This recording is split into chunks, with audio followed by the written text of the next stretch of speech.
Hey there, guys, and welcome to Who is the Red Queen? This is one of those games that I've had in my library for, oh my god, so long. And I'm finally getting to it. It is described by reviews as a toxic Yuri horror visual novel. I'm in. I'm so in. You say toxic Yuri with horror?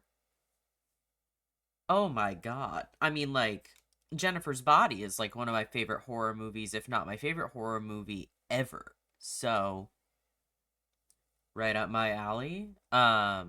It did have a warning right when I fired up the game that there's disturbing content. It is a horror, it is labeled horror, so just so you know, this is not happy haha visual novel. This is supposed to be kind of gory. It describes itself as, like, you play as Alice, and you're basically trying to find, like, the body parts of the Red Queen. Like, she's been, like, dismembered and stuff. I'm sold.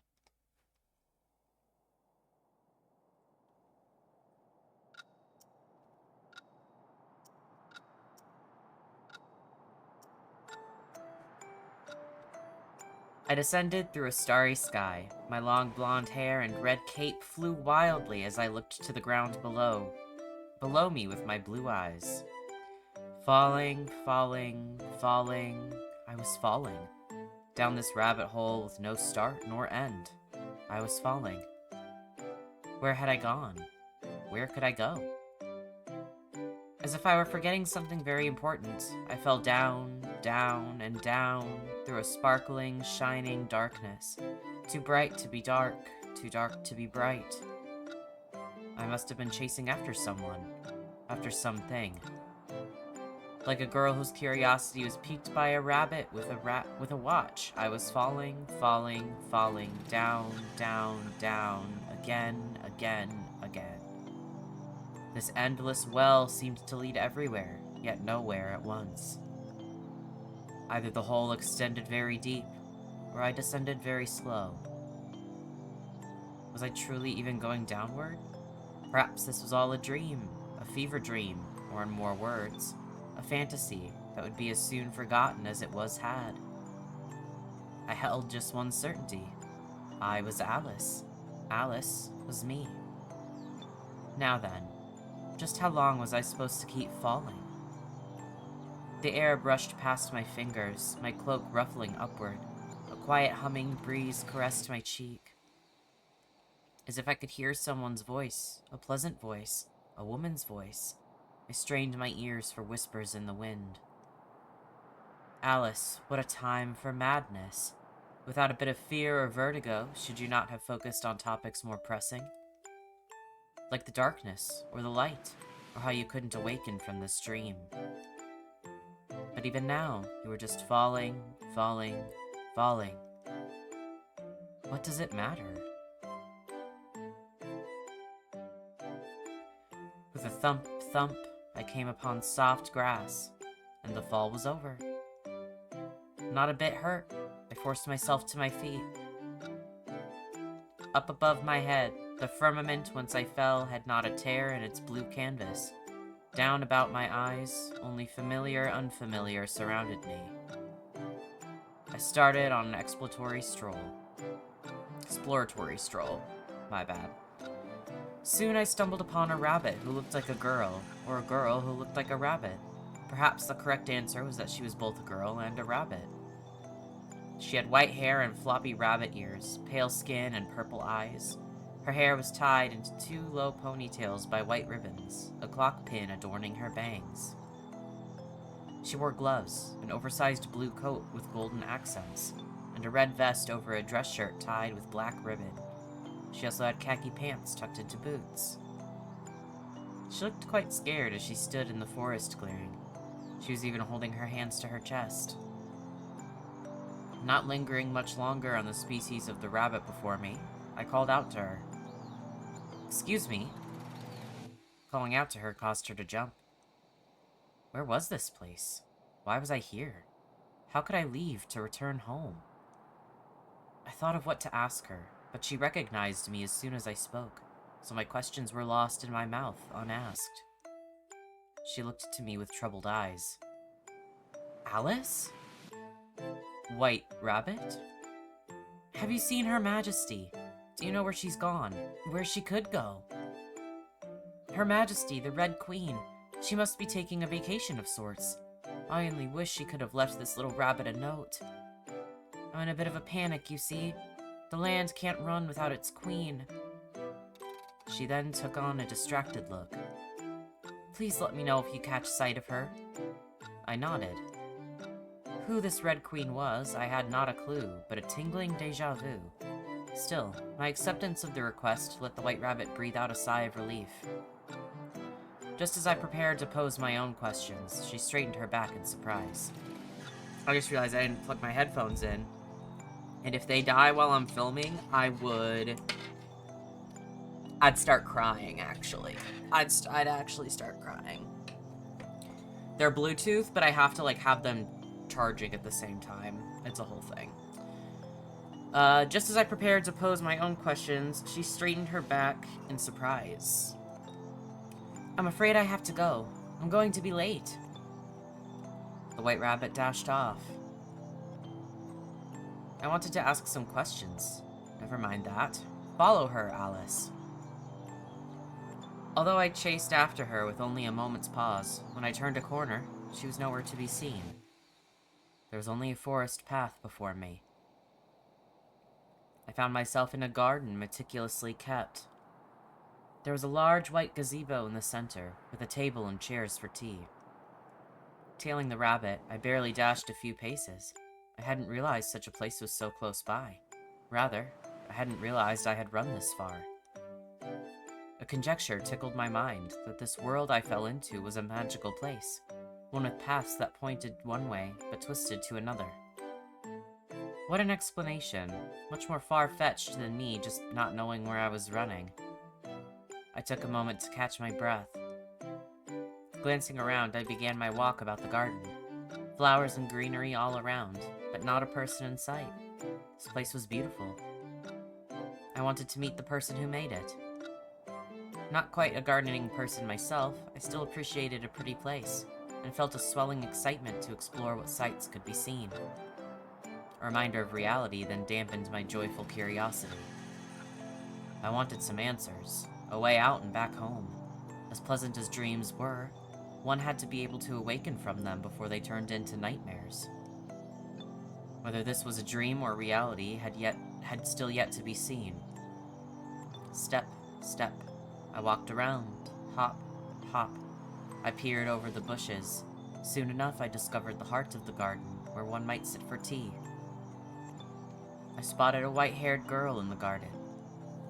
To amend my previous thoughts, wouldn't it be right to say that I rather also appreciated a pretty person? Her hair was long and reached her shoulders, her skin pale and her eyes a light purple. She was also adorned with regal blue and white dress that was so long it hid her feet. Her expression was quite distant and calm. I noticed bandages wrapped upon her right hand, which was gently clasped over her left in front of her. Frivolous thoughts flew from my mind as our eyes met. Her gaze seemed to beckon me over, so over I went to speak with her. She opened her mouth to speak. Are you enjoying the garden? The garden is beautiful. The gardener will be happy to hear that from you. However, if you've come here now, you should be searching for something. We should first introduce ourselves. She gave me a sad smile. I am the White Queen. Just like with the rabbit, for reasons unclear to me, I already knew who she was. Here, that should be as good as a name. Your Majesty, my name is Alice. She frowned. Don't stand on ceremony, Alice. I am not someone you need to speak with particularly respectfully. Welcome to my garden in Wonderland. That sad smile returns to her face. Wonderland. I tasted the word on my tongue. I can't remember why or how I'm here. Not this garden, but Wonderland. Once again, she frowned. I was falling, falling, falling, and I couldn't remember why I was falling. I was simply falling, falling, falling, until I fell no more. I'm sure I've forgotten something very important. That pained smile returned. You needn't force yourself to remember.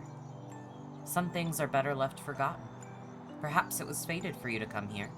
Perhaps something is missing that you must find. This world must appear like a place of dreams. You should find the Red Queen. The missing queen whom the White Rabbit mentioned was the Red Queen. Then came a troubled look.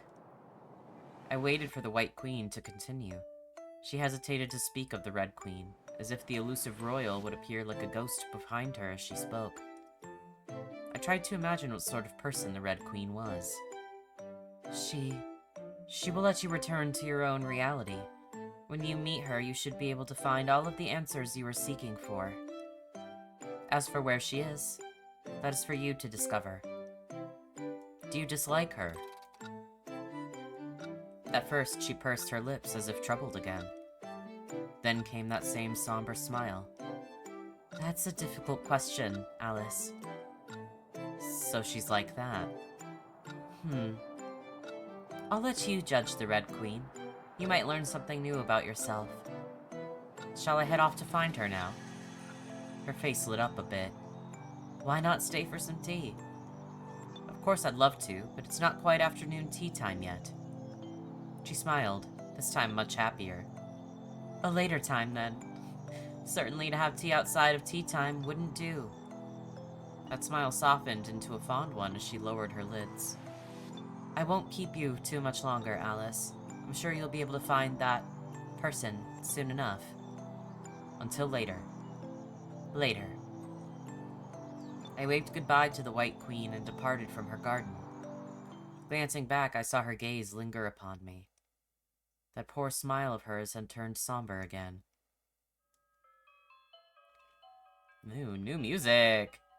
I stepped onto a twisting path in the forest. I didn't know which way to go to find the elusive Red Queen, turning left and right. To find a queen, I thought to seek a castle. However, the rabbit said that the queen was missing, so unless the rabbit had also forgotten something very important, the queen shouldn't have been at the castle. The Red Queen, she seemed like a troubling person. The way the White Queen's face froze, tongue stuttering along, at the topic of the Red Queen made me wonder. Was the latter queen a tyrant or a fool? The tutor at home liked to talk about kingship of that sort. To me, either or neither were fine. After all, who were the peasantry to affect the mood of a high, high queen? I hummed and walked along with a skip in my step. Just as I reached a rhythm in my stride, I kicked a little something. An animal? That threw me off my beat. I slowed to applaud, my mood a note dampened. Soon I heard the chatter of a girl a few trees away. Seeing not much civilization here in the forest, I followed the voice of the girl. Although she was chatting, I heard her voice alone. I passed by a few bushes, and soon enough found a tea party in the middle of nowhere. At a table set before a tree sat a girl. The white-clothed table was littered with all sorts of tea-time things, from a tower with cookies and cupcakes, a rubber duck and a cake with knives in it, pitchers with dozens of tea tags, and stacks of dishes. In the center, there even laid a green vase with a dead, plucked-apart rose beside it. Some petals sat in the water. The girl had long pink hair with uneven side bangs, pale skin, first red eye and second yellow.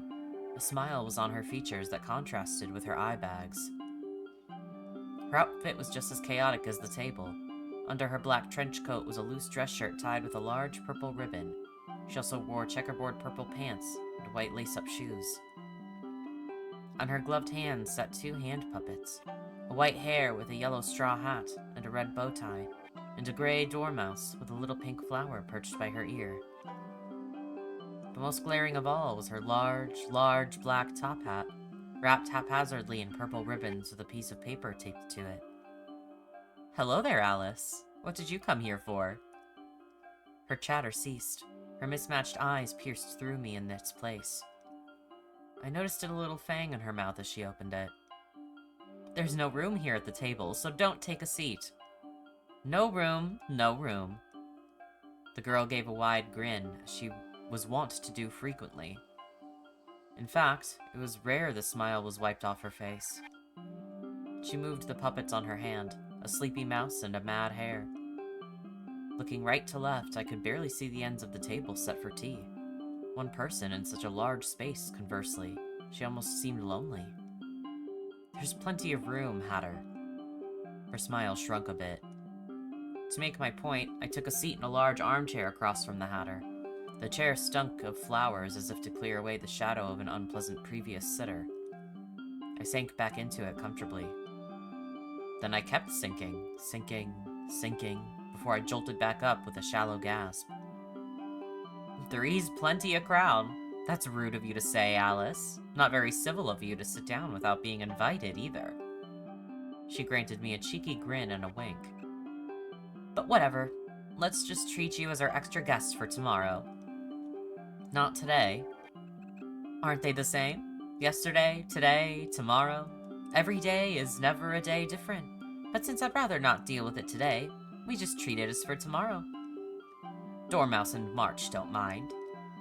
"You mentioned 3, but I only see 1. She wiggled the puppets on her hands as if to explain everything. 1 was herself, 2 was the first puppet, 3 was the second puppet. "I'm scared Alice might be blind." Her mad smile became a mad grin once more.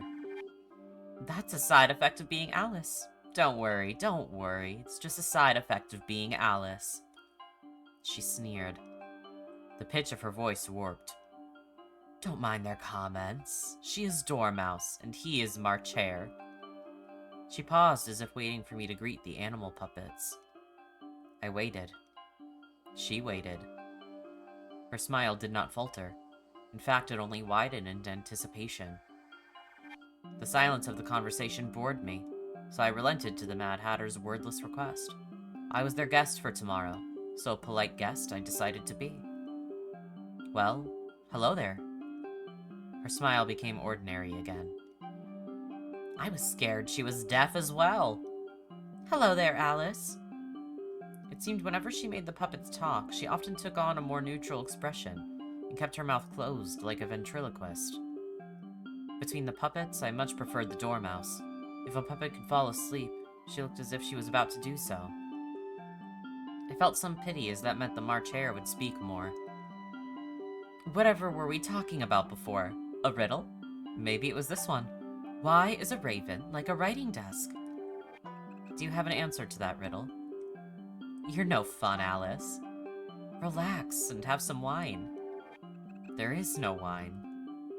You were invited for tea tomorrow, Alice. It's the obligation of the host to offer a guest a drink at tea time. Maybe she was an alcoholic.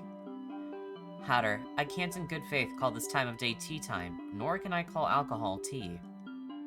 Details, details. Add some butter.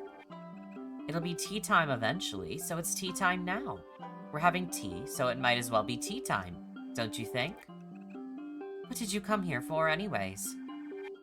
Although I couldn't quite say that I had come to this tea party with a goal in mind, I figured I might as well tell her. I'm searching for the Red Queen. Her brow contorted as she took a sip of her tea. Puppet sat down for just that moment. Dumping the tea away and rinsing the cup, she poured herself another drink. Her mismatched eyes narrowed. Oh, her. The Hatter placed her lips to the rim of her teacup and stared at me. A minute passed, all 60 seconds consisting of staring, before she ducked down under the table as if to find an item, and popped back up again.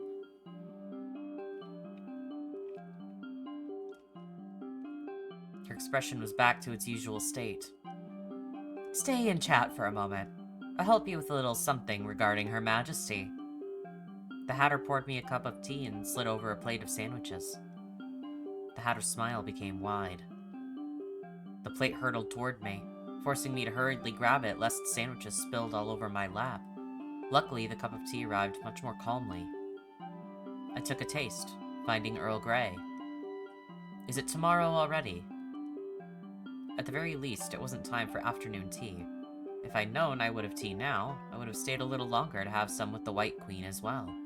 It was not that people couldn't have tea outside of afternoon tea, but it was a principle of things. If people drank tea any time of day, they would drink it all day. I sipped some more, enjoying the citrusy flavor of this black tea. Today is tomorrow for yesterday, don't you think? Unless she doesn't think. That would have been rude of you to ask. She's just normal. Orthogonal? I don't know that word. I'm certainly sitting up quite straight. But regarding the Red Queen, do you have some news about her? I'd say I have some business with her instead. Something to do with meat and flesh and all the other red things that a Red Queen might have to do with. Aren't you a hatter? She grinned widely. Yes? Not a butcher. Unless your meat is made out of hat. While talking about all things unappetizing, I took a bite of a sandwich filled with ambiguous color. A milky sweetness melted in my mouth. I tasted some sort of fruit inside. Maybe it was mango, or kiwi, or strawberry. Satisfied with the pleasant sweetness, I took another sip of tea. This tea and these sandwiches are delicious. Thank you, Alice. You made them. Compliments to you, then.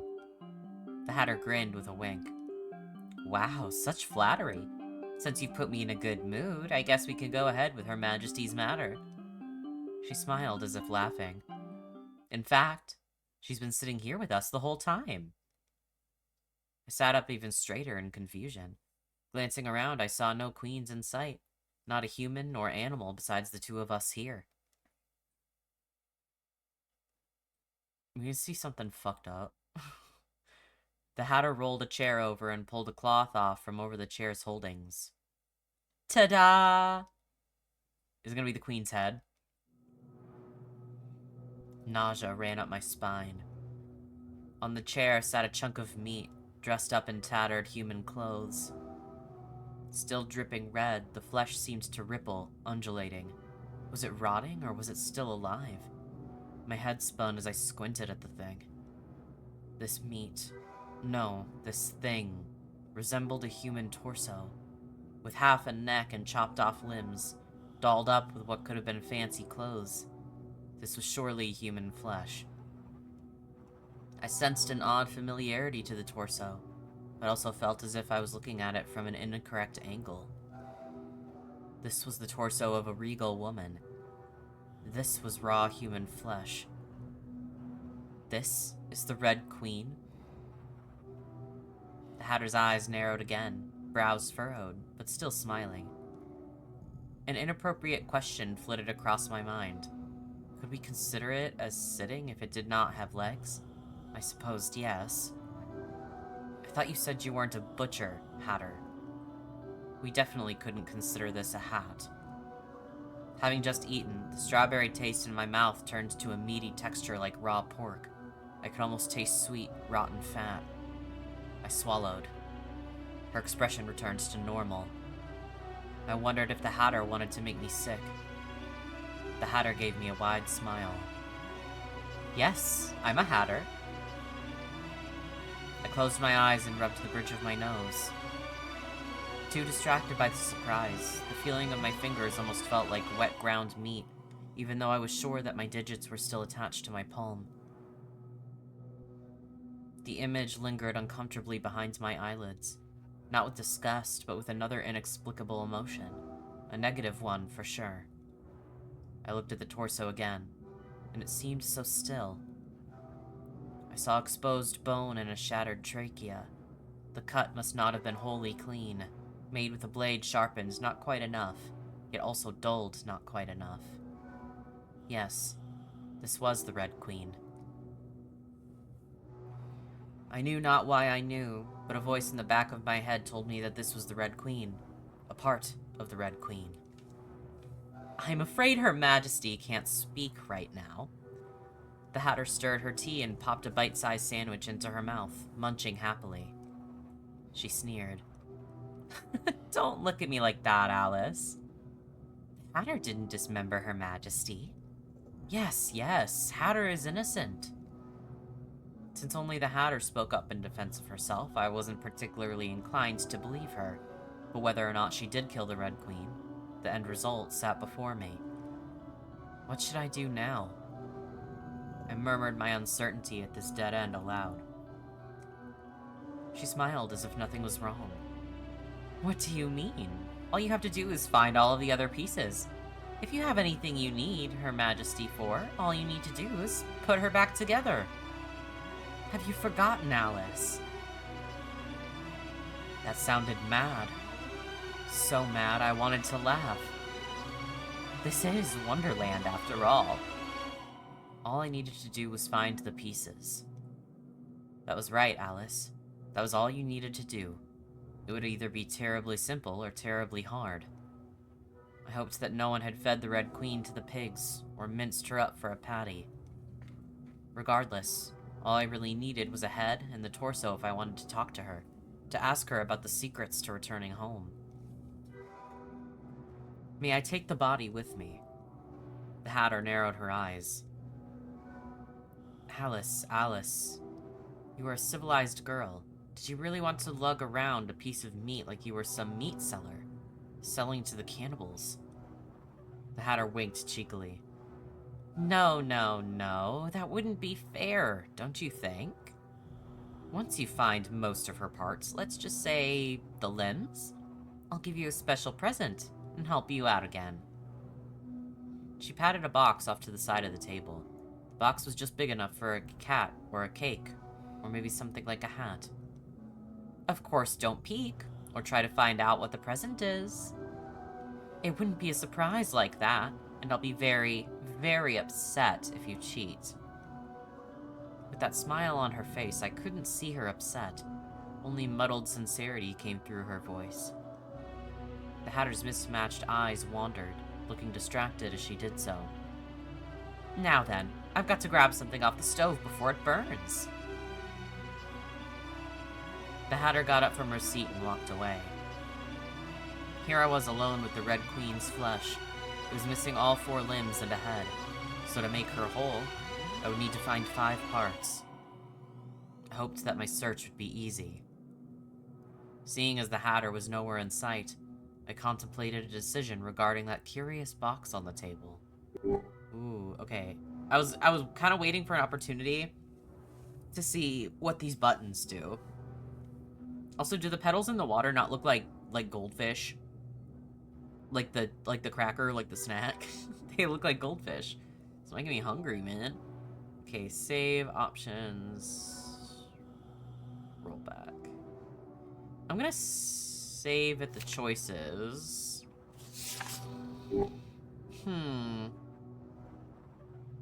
Do I want to incur the Hatter's wrath?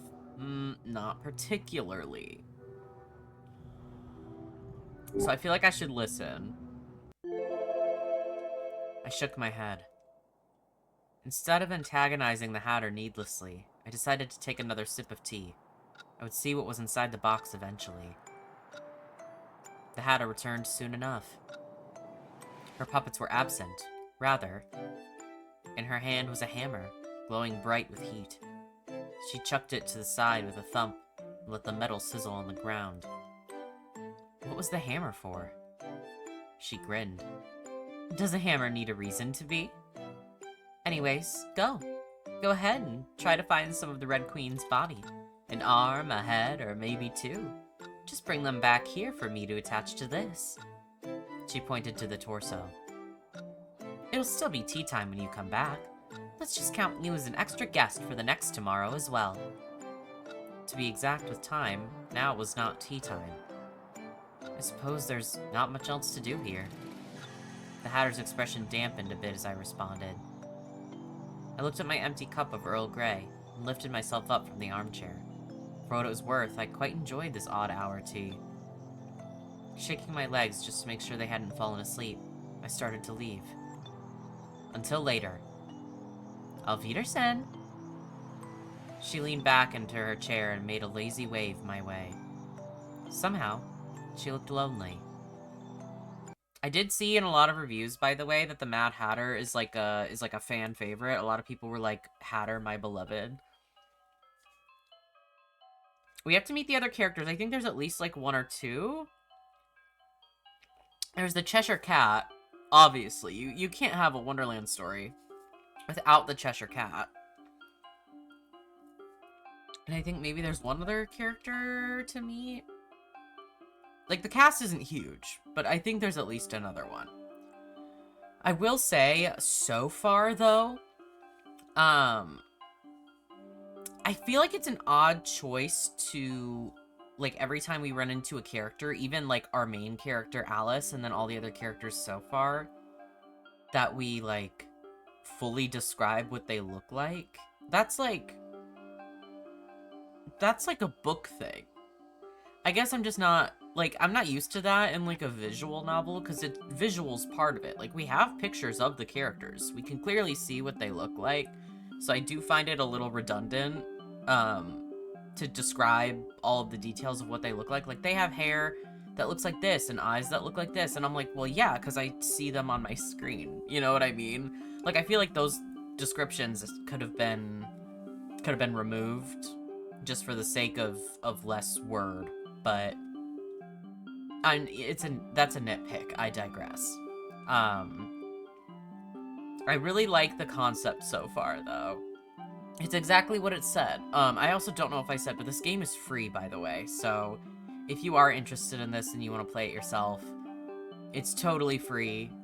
I think it's on itch.io and Steam. So, I mean, it's going to be linked down in my description anyway. But just wanted to point out that this is a free game. It's supposed to be like a couple hours, maybe, to get all the endings from what I saw, so we'll see. I returned to another forest path, walking forward and forward. After moving for a while, I realized that I had no idea where I was going. In simpler words, I was lost. Oh, we gotta meet the Cheshire Cat, then. I walked around in a few circles before looking upward. Oh yeah. Above, I saw a cat.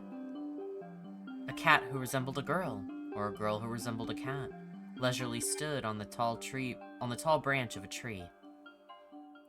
She had sharp green yellow eyes. See what I mean? Like, I see what she looks like. That she has sharp yellow green eyes, pale skin, and a cat. Like, I see that stuff.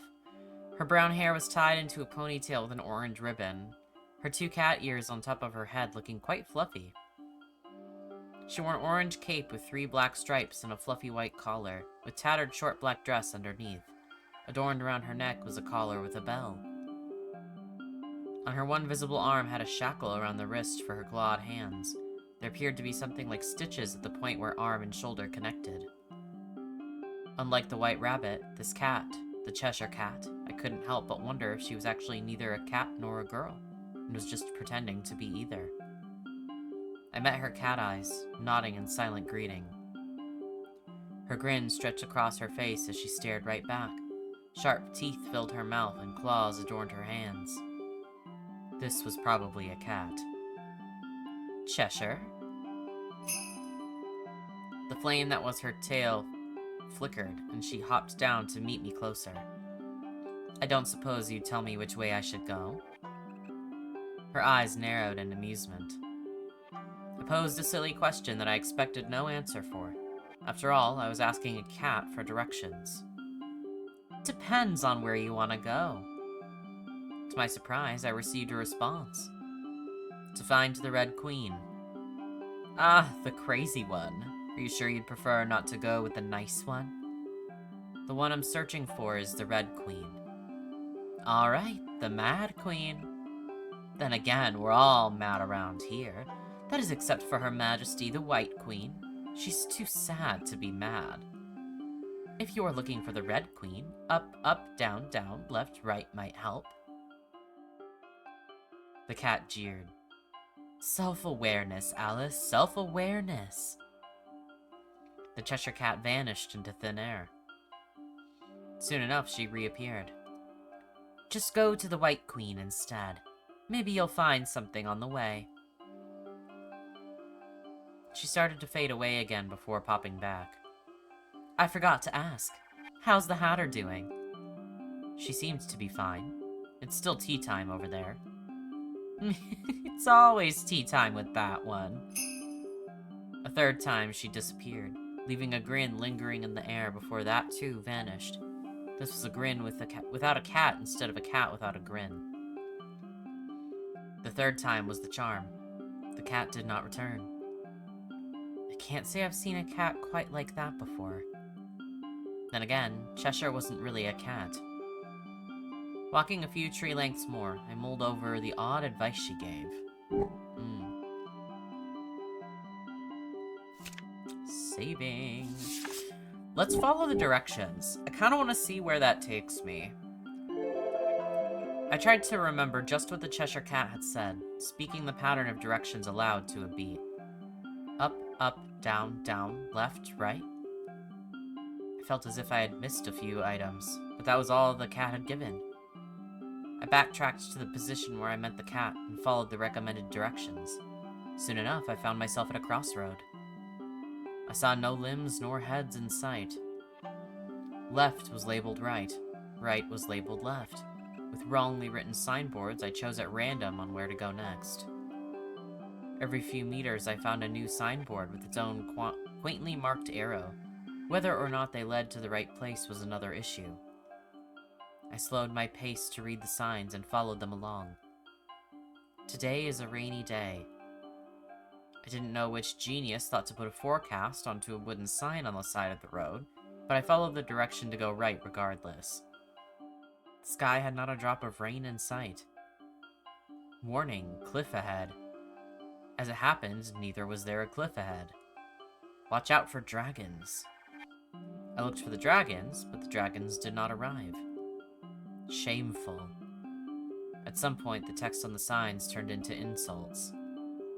Fool. You don't even know who you are. Stop following these signs.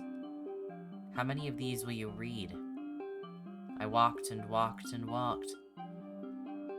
At the end of the final sign in the chain, I reached a clearing in the forest, where I spotted the white rabbit talking with a limb. She appeared a little frightened, or perhaps more concerned. Your Majesty's left arm, please. I blinked, then I blinked again. Rubbing my eyes, I saw the same image. The white rabbit seems just about to prostrate herself to a living, moving arm. The arm, despite being an arm, had taken the higher position. The ground here is dirty. You needn't crawl here. Shall I take you back to the palace, or would you prefer to go to the garden or the courtroom? In fact, do you happen to know where Her Majesty is? The arm smacked the white rabbit. She frowned, brows furrowed. Although I silently observed, the arm noticed me and began to crawl over, one handful of grass at a time.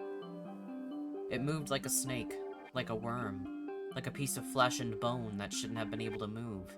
Its writhing struggle sent a shiver up my spine. The white rabbit looked scared. I didn't know if I should pick it up or kick it away. I did neither, and it reached my feet. The arm proceeded to climb up my leg, up my cloak, clinging like some sort of dirty parasite, making its slow way up until I pushed past my building disgust to hold it in my hand instead. The flesh felt cold in my palm. I sensed no heartbeat at the wrist. Alice, Her Majesty's arm seems to have taken a liking to you. If you find Her Majesty, please return the limb to her, and tell her that her rabbit did her best. I pray she hasn't met any trouble. A limb coming off isn't an everyday occurrence. She made quite the understatement. Yes, of course. How did you know it was the Red Queen's arm? The rabbit took on a happy, excited expression. I would recognize Her Majesty's limbs anywhere. Do you admire her very much? Yes, of course. I respect Her Majesty very much. She united Wonderland into this kingdom and kept peace with a watchful gaze on the criminal populace. She is a decisive ruler that holds an agreeable worldview. This should be her divine right to rule Wonderland. I've heard a cat call her mad. A dangerous expression flashed through the white rabbit's eyes for barely a second. Her smile quickly became a frown. The Cheshire Cat is a known problem element here. Her expression became increasingly stressed. If Her Majesty is mad, then such madness is in essence brilliance.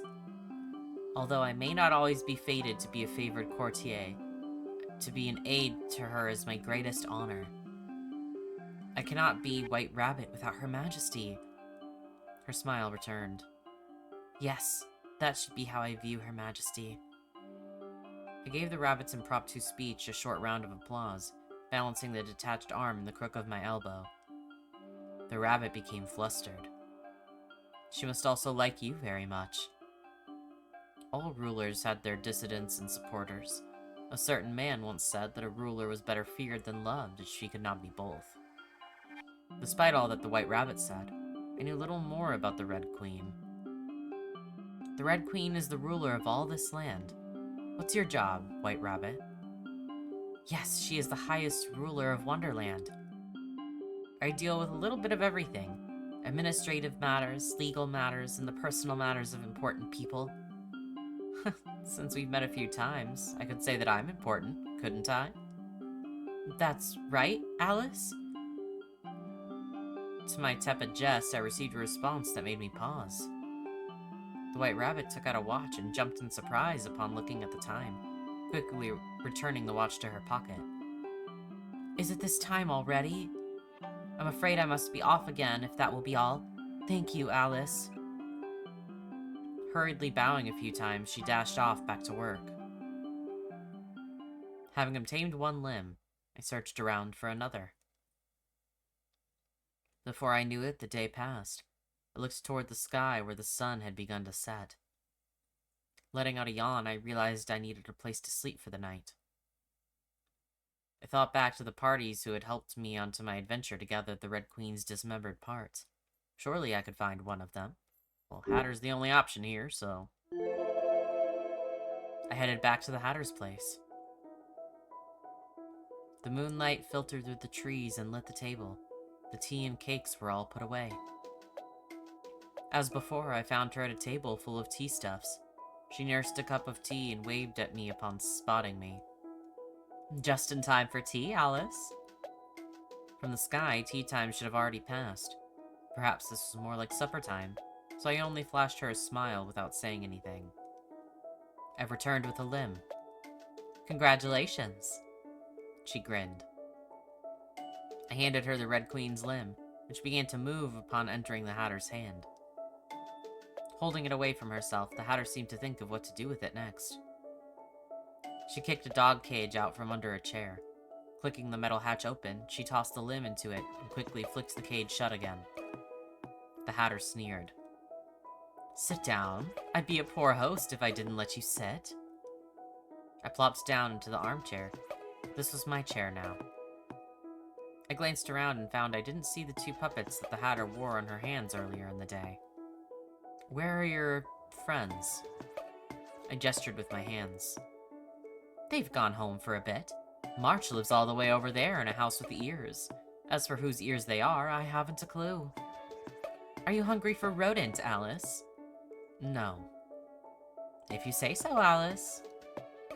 She poured me a cup of tea and slid the tea, cup and saucer over to me, nearly spilling it over my lap. Soon after came another plate. On the plate was steak and vegetables. For a brief moment, the Hatter appeared lonely. I should hope this isn't rodent, is it? She winked with a grin. It's something else.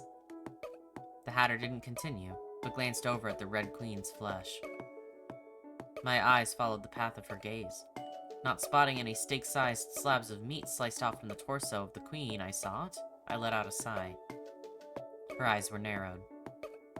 Taking a knife and fork, I cut the steak and moved a piece to my mouth. It tasted like beef.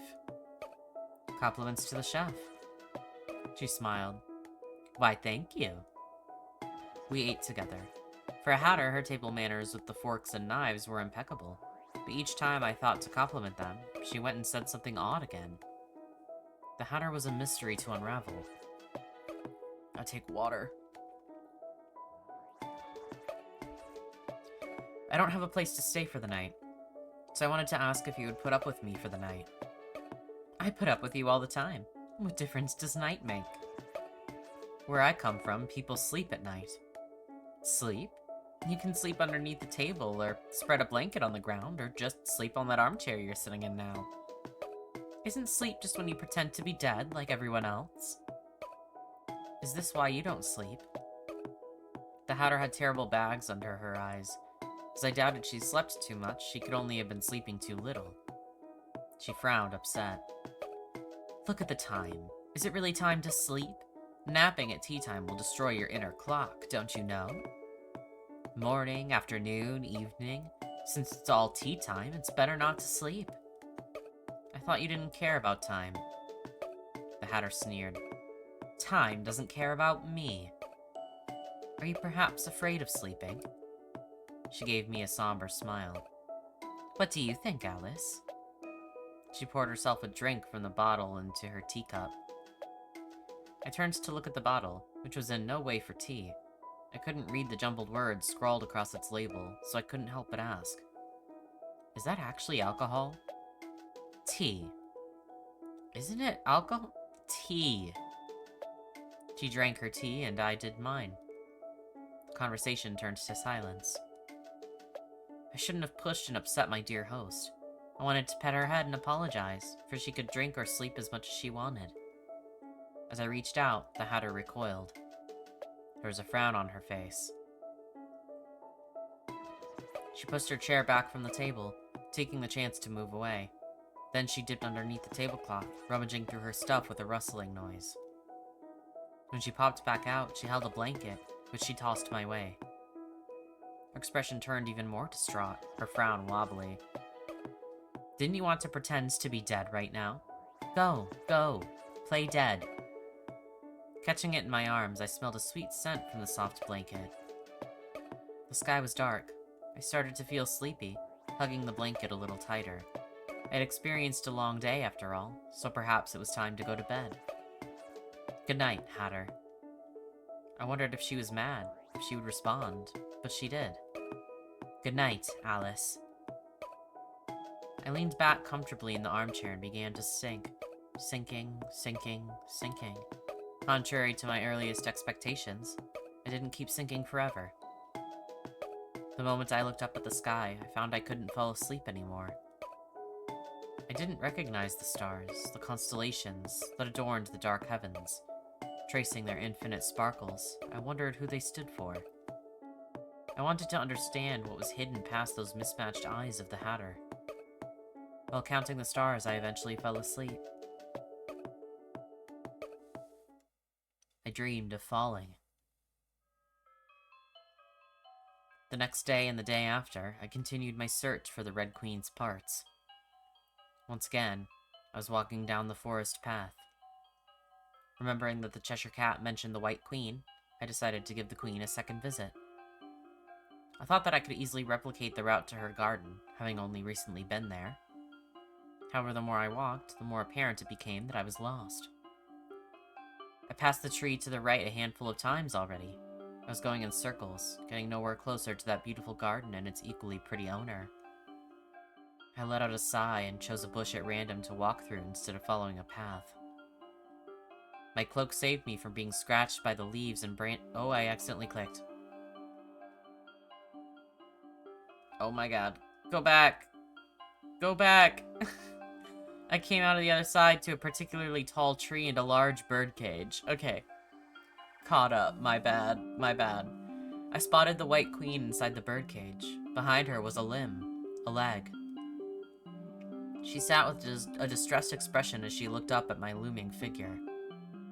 Hello? We meet again, Alice. I hadn't expected that I would be trapped here again. I'm a little embarrassed that you're seeing me like this. I contemplated just asking for the leg and leaving.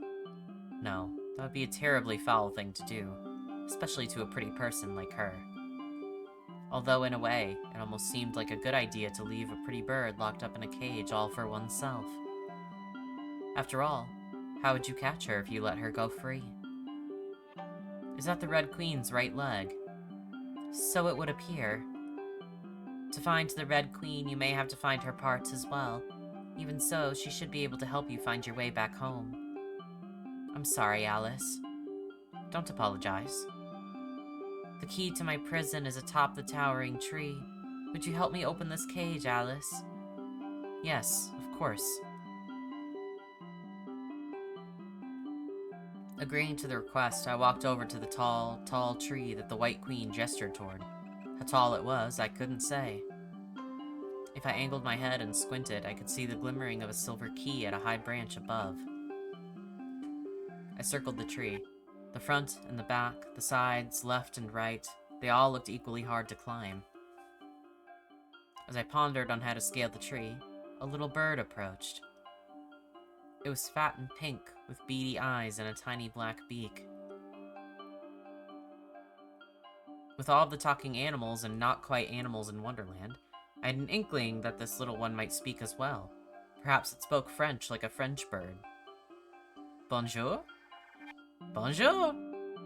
Unfortunately, I knew little French. My practice had grown rusty, so much that the tutors would be ashamed, but I tried to pull out at least one more phrase. I don't know what that is. I must have said the wrong words as the poor bird began to tremble. I don't know either. Yes, yes, chirp, chirp. Cats? No cats, please. What are you doing? What are you doing? Trying to get that key up there. What are you doing, little bird? Just having lots of fun every day. Not doing anything in particular, not doing anything in particular. Now that the Red Queen, Her Majesty, is missing, Wonderland is so much more wonderful. We can play and frolic as we want. Auntie Bird got in trouble for breaking Her Majesty's laws, and now there's no more Auntie Bird. I was so sad, so sad. Her Majesty was so scary, so scary. You won't tell on me, right? You look like a nice person. Much nicer than her, much nicer than her. Oh, I see. I'll help you with the key. Puffing out its little chest, the bird flapped its wings and took off upward into the sky. It flew and flew and flew, but soon enough became tired. Not reaching the key on the tree, the bird faltered and fluttered back down. It dipped its head in disappointment. Sorry, sorry, I couldn't do it. Oh my god! Wait, can I not save here? Oh, I didn't mean to do a screenshot. I just pressed S because sometimes that helps me save. Okay. I don't want to kill the bird. He offered to help me and everything. I'm just gonna pet the bird. Don't worry about it. I rubbed the little bird's head, causing it to peek up at me with its large round eyes glittering with surprise. After the failed first attempt at the key, I returned to the White Queen's side. She looked fitting in the cage, pretty, like a flower preserved forever in glass. Again, I thought that she was beautiful. Really, she was beautiful. That's true, Alice. Even so, I couldn't let her stay trapped, not to mention the Red Queen's leg. I wasn't able to find a way up. Do you have any ideas for what I should do, White Queen? Over there are some mushrooms. If you eat the ones to the left, you will grow. If you eat the ones to the right, you will shrink. I think they will be helpful. Magic mushrooms. I was hesitant to eat mushrooms picked from unknown wilderness, but I felt that I could trust the White Queen. Why? I didn't know. Ha, well, this is Wonderland, isn't it? I had forgotten something important. The feeling of forgetting tingled in the back of my mind whenever I saw the White Queen. Finding the mushroom she pointed out, I faced a choice. There was a little yellow one with black spots in stem, and a large purple one with white spots in stem. I'm going to save again, just in case I decide to get any of the other endings. Okay, yeah. Let's grow as we should. I ate a left mushroom and immediately began to grow. My line of sight rose higher and higher, as if I were a bean sprout. Once I stopped growing, I could reach the top of the towering tree if I reached out my arm. Fantastically, my clothes grew with me. I cautiously pinched the silver key and removed it from the tree, holding it lightly so as not to break it with my now giant hands. The key I now had, but the cage I could not open. I was much too big. Well, the magic will wear off. In the meanwhile, would you accompany me to chat, Alice? That may be for the best. I would have to wait until I reverted back to my original size to open the door. Is the invitation for tea sometimes still open? Yes, always. Then shall I ask about what sorts of food and tea you like to drink to see what I might expect? What's your favorite tea? White tea. Do you prefer black tea still? How did you know? We chatted for a while about tea, and at some point the conversation turned to flowers. Perhaps it was that she felt ambivalently on floral teas. You are welcome to visit the garden any time. I couldn't find the way to the garden today. Perhaps getting lost had been for the better, as I found her in the end. Yes, that happens when I'm not there, but Wonderland should lead you to my way if you think of me. At least for you, Alice. I have nowhere to be but the garden. She paused, looking at something in the distance that I could not see. Would you believe me if I told you that I can see the future? I looked her in the eyes and ascertained a calm surety. I didn't feel that she would lie, yet I couldn't quite believe her words either. I wondered what I had forgotten, what I was doubting. Rather than answer, I decided to play along. Can you change the future, you see? Why do you ask?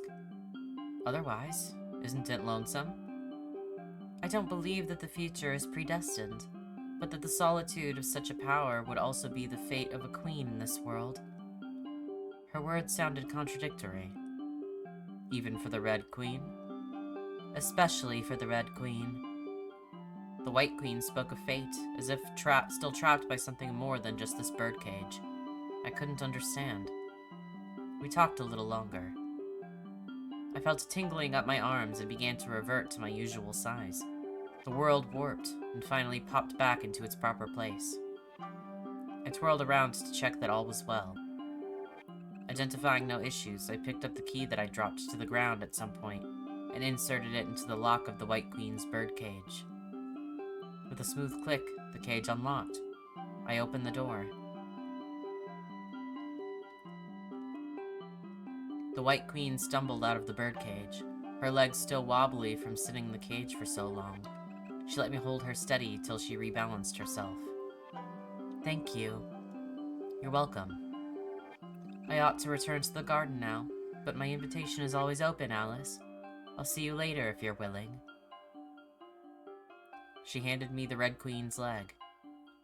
It was dressed in a black tight and a red shoe tied to the ankle with a ribbon. Freed from the birdcage, the White Queen departed to return to her garden.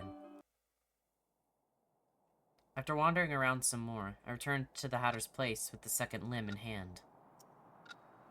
The day came to an end, but the Hatter's clock remained at tea time. She was arguing with her own hand puppet about some sort of song, some rendition of Twinkle Twinkle. The hair on her hand was flung back and forth. I waited it out, seeing as she started laughing by herself halfway through. Apparently, she couldn't sing. Her expression was a bit lonely. Once her shoulders stopped shaking, the Hatter turns to me. She gave me an awkward smile. Alice, you voyeur. I see you've brought a second one. That one is 1, and this one is 2. Good work. The Hatter clapped her wrists half a dozen times. Alice, won't you join us for tea again today? Hatter made scones. It has butter. Thank you for the invitation, Dormouse. Another lonely but happy expression briefly flashed on the Hatter's face. Upon my response to the Dormouse, she immediately brightened up. If it would make the Hatter happy, I didn't see why not just to play along. Leg. Setting aside her puppet friends, she extended an open palm toward me. I proceeded to commit whatever that is by tossing the limb over the Hatter's tea table to her. I took a seat in my armchair, seeing her clumsily catch it in her arms. At my seat, there was already a cup of tea prepared. With her free hand, the Hatter opened up the dog cage and retrieved the other limb. Do you need any help with that? She winked.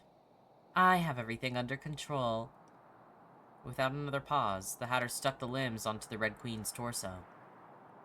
The flesh sounded with a squelch as the muscle, skin, and bone began to knit into place. Still a red line remained where the limbs connected. I took a bit of scone. As the Hatter said, it had butter. The Red Queen's incomplete body twitched, something squirming under the skin. I spread some clotted cream and jam onto the scone. The perfect blend of sweetness made me wonder where she got the jam. It was very red. Ow! The Hatter became disgruntled, frowning. The single arm grabbed the Hatter, smacking as it squirmed. The Hatter kicked the incomplete Red Queen, rendering the limbed hunk of meat paralyzed with shock. The Hatter forced its limbs off. A bit of blood and something else dripped to the ground. Gripping the writhing limbs in her hands, the Hatter popped open the dog cage door with her feet and chucked them in. With a thud, into the cage the arm and leg went. Good scones. Thank you. You mentioned you also had some business with the Red Queen, Hatter, but what is it? Something to do with red, something to do with flesh. I realized that I didn't quite know.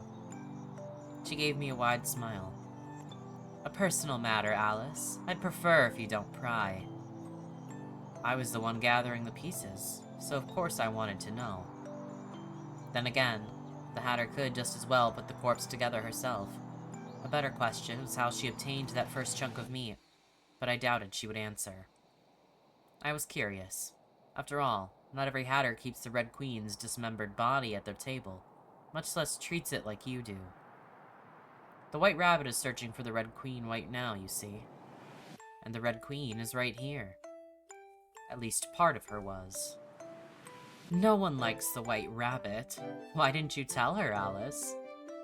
Well, I didn't feel like it. The White Rabbit was boring. I had the feeling that telling her anything about the corpse sitting with us wouldn't help me much. You saved me from the dungeon. In that dark, dank place, a hat's not enough for the cold. Dungeons here aren't for keeping, but for killing. I see. I don't know what that is. Commit something together. Surely the Red Queen will forgive us for piecing her together. I much preferred this Mad Hatter. No, Alice. This is much closer to blasphemy. We have no choice but to beg the wrathful god for forgiveness, don't you know? I couldn't help but think of Osiris, the judge of the dead, cut to pieces by his own brother. Even a god king, rather a god queen, could be chopped up and rendered helpless. The tutors would be proud of me for remembering. Is that so? It'll be good working with you, Hatter. I offered a hand to shake. Seeing her hesitation, I expected her to reject my outstretched hand, but she instead grabbed my finger with an expression filled with uncertainty. I thought that she would try to pull my finger off. However, she only gripped me weakly and shook it up and down before letting go once more. She was a bit gloomier for the time after. Night fell and another day ended. What did I dream of? I must have forgotten. Only 2 more limbs and a head remained. I continued on my adventure to collect the Red Queen so that I could finally meet her and find a way back home. Step, step, step. I walked around this upside-down world. In between my explorations of Wonderland, I chatted with the Hatter, and she made a certain inquiry. What do you want to go back to at home? Okay, that sentence was just tripping me up. What indeed? Alice, what was waiting for you at home? I counted off my fingers. 2 sisters, 2 cats, a large empty home, books, and tutors. With my sisters, Lori and Edie, I was not particularly close. The older Lorena and the younger Edith intelligent Lorena, and precocious Edith. They seemed to live in their own world apart from Alice. I preferred the cats, a white cat and a black cat. The former was cute, a little beauty like the White Queen, and the latter, a little devil. As for the books, our library seemed endless. We had so many books that I could drown. Maybe a pile had collapsed on me and I was dying, suffocating under the pages so terribly that I fell into Wonderland. The tutors would be so mad that the books were ruined. I winced at a phantom stinging the back of my legs. The poor ruler, I could already see it go red. That was my world. A boring, normal, plain world where animals didn't talk and corpses didn't move, where I hadn't needed to think of much at all. I was Alice, and that place was Alice's place. I fiddled with my fingers, grasping for the correct expression to wear. A smile. A smile was always safe. I'll be off then. Step, step, step. I traversed about this place, which was not Alice's place, my place. Once again, I was in the forest in the daytime. I was walking around searching for clues for where the next limbs or even head could be when I heard the sound of conversation. I followed the noise and found the oddest pair, a rabbit and a cat. The rabbit seemed upset. On the contrary, the cat was grinning deviously. Ask the Hatter. The rabbit made an indignant smile. Hatter? The Mad Hatter? She's more cuckoo than the bird. A real nuisance. The only silver lining is how now that rat and hare are out of the way, she's become more of a recluse. My ears are still ringing from that time we had to pull peasants off the street to sing for royal guests. She sneered. The courts have stopped working. The kingdom's falling into anarchy. We've got filth on the ground, left and right. Up and down, too. The rabbit became angry. Shut up, you damn cat. You fucking criminal pretending to be a cat. If we weren't so busy, I'd send the cards to chain you up and throw you back into the dungeons where you belong. The cat grinned as she taunted the rabbit. Scary threats from a rabbit. Listen up. Your name is still on the top of the list for execution, cat. Don't think you can do whatever you want. Now I've got to. Alice. The white rabbit made a puking sound. The blood drained from her face when she met my eyes. She looked terrified.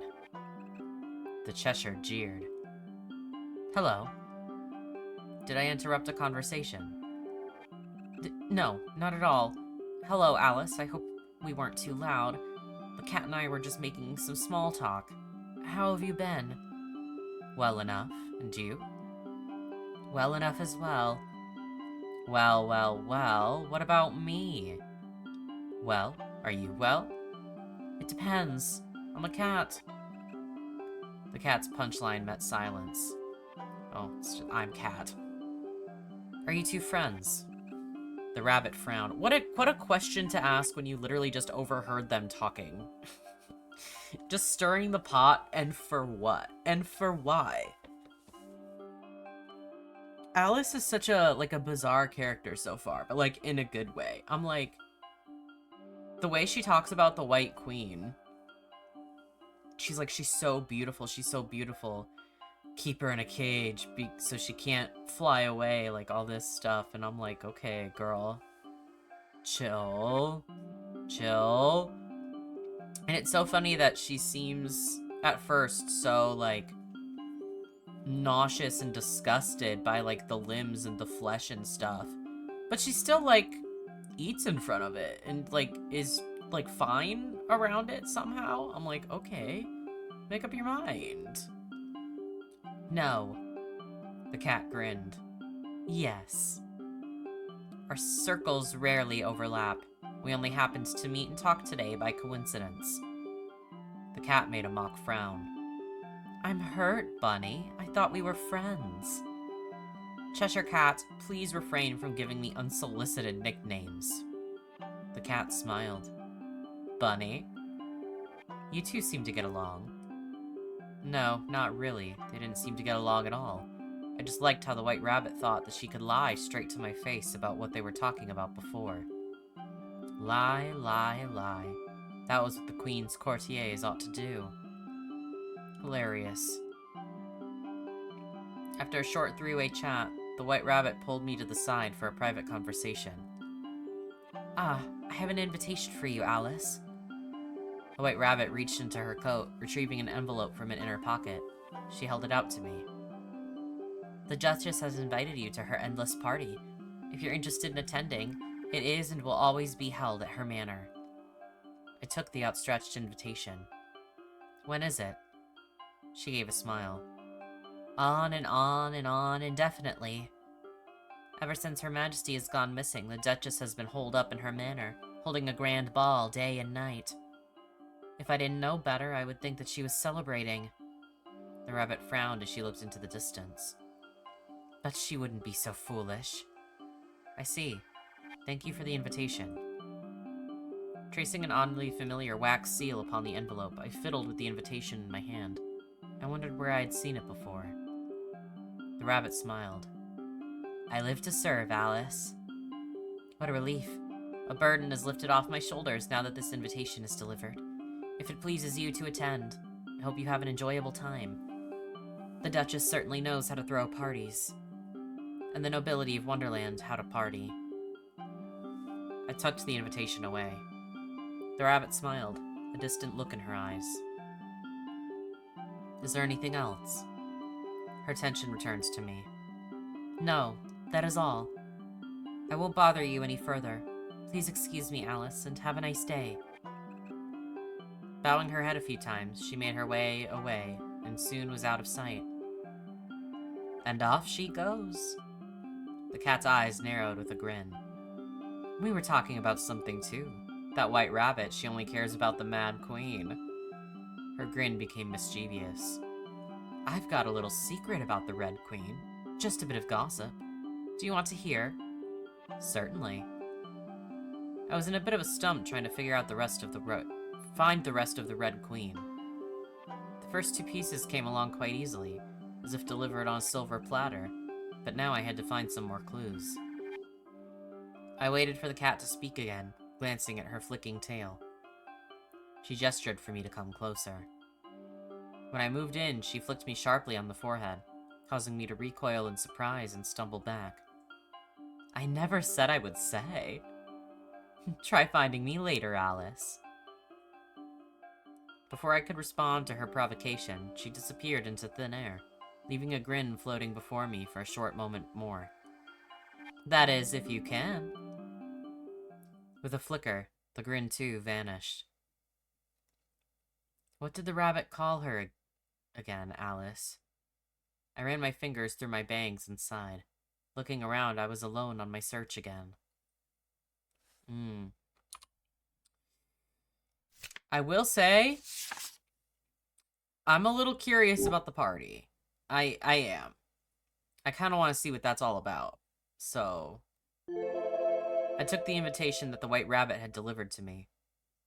Running my fingers against the paper of the envelope and the imprint on the wax seal, some sort of animal, I tore the invitation open. Inside, I found a card and read it to myself. Alice. The Duchess requests the honor of your presence at her ball. Today, tomorrow, time eternal. The Duchess's estate, the manor. You are required to bring a companion. Flipping the card over, I noticed something of a crudely drawn map. I followed the lines on the map and somehow pinpointed where I was in relation to the manor. I held nothing to bring to a party, nor did I have a readily available guest. I pondered about whether I should go or not, seeing as that I could put it off indefinitely, but with the Red Queen's parts still missing, perhaps someone there would know. A duchess should have been close to the Queen, for example. That at least the tutors had mentioned. As for the +1, my mind wandered to my few human acquaintances in Wonderland. Ooh, decisions.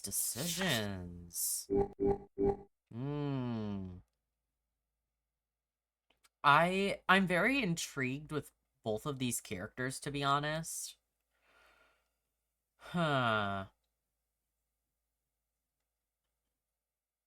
I feel like it would almost cause more of a scene to bring the Hatter low-key.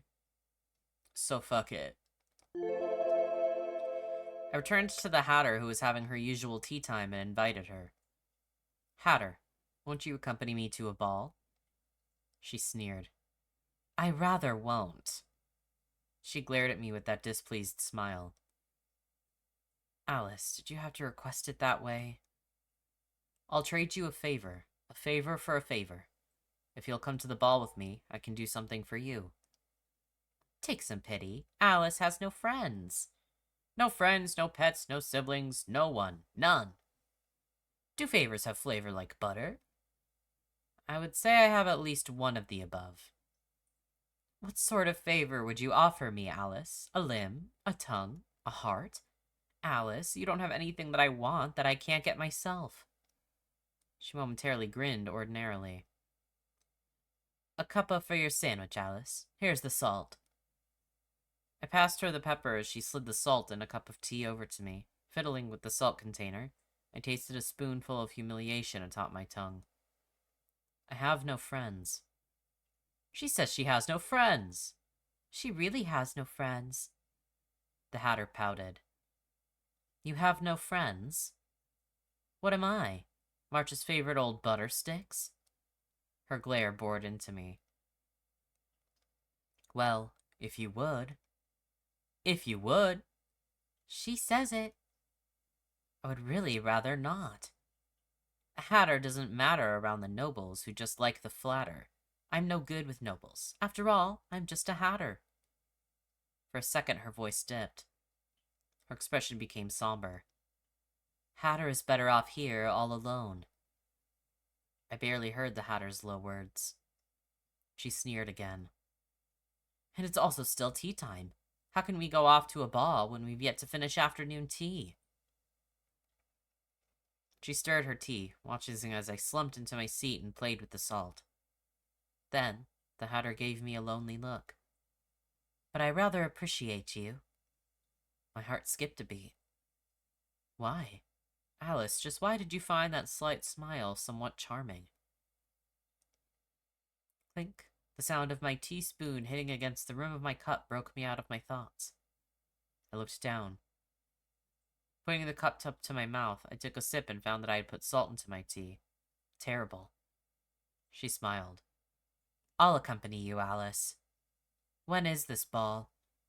Any time. The Hatter sneered. It's not very nice of you to say it's not tea time here, then. Not very good of you to be biased against tea time, don't you know? We finished off our tea and sandwiches. After a few more sips, I sneakily dumped the salted tea behind my armchair. The Hatter put the Dormouse and March Hare away. After lingering at the tea table for a few moments longer, we got up to leave. She waved goodbye to the puppets, hesitant as if scared of leaving this place. Then we used the shoddy map on the back of the invitation card to find our way to the Duchess's place. Damn, that's a whole-ass castle!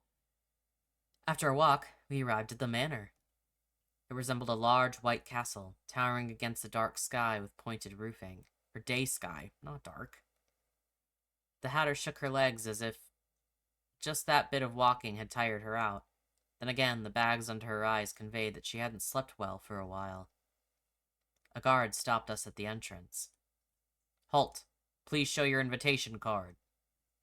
I handed the guard the card.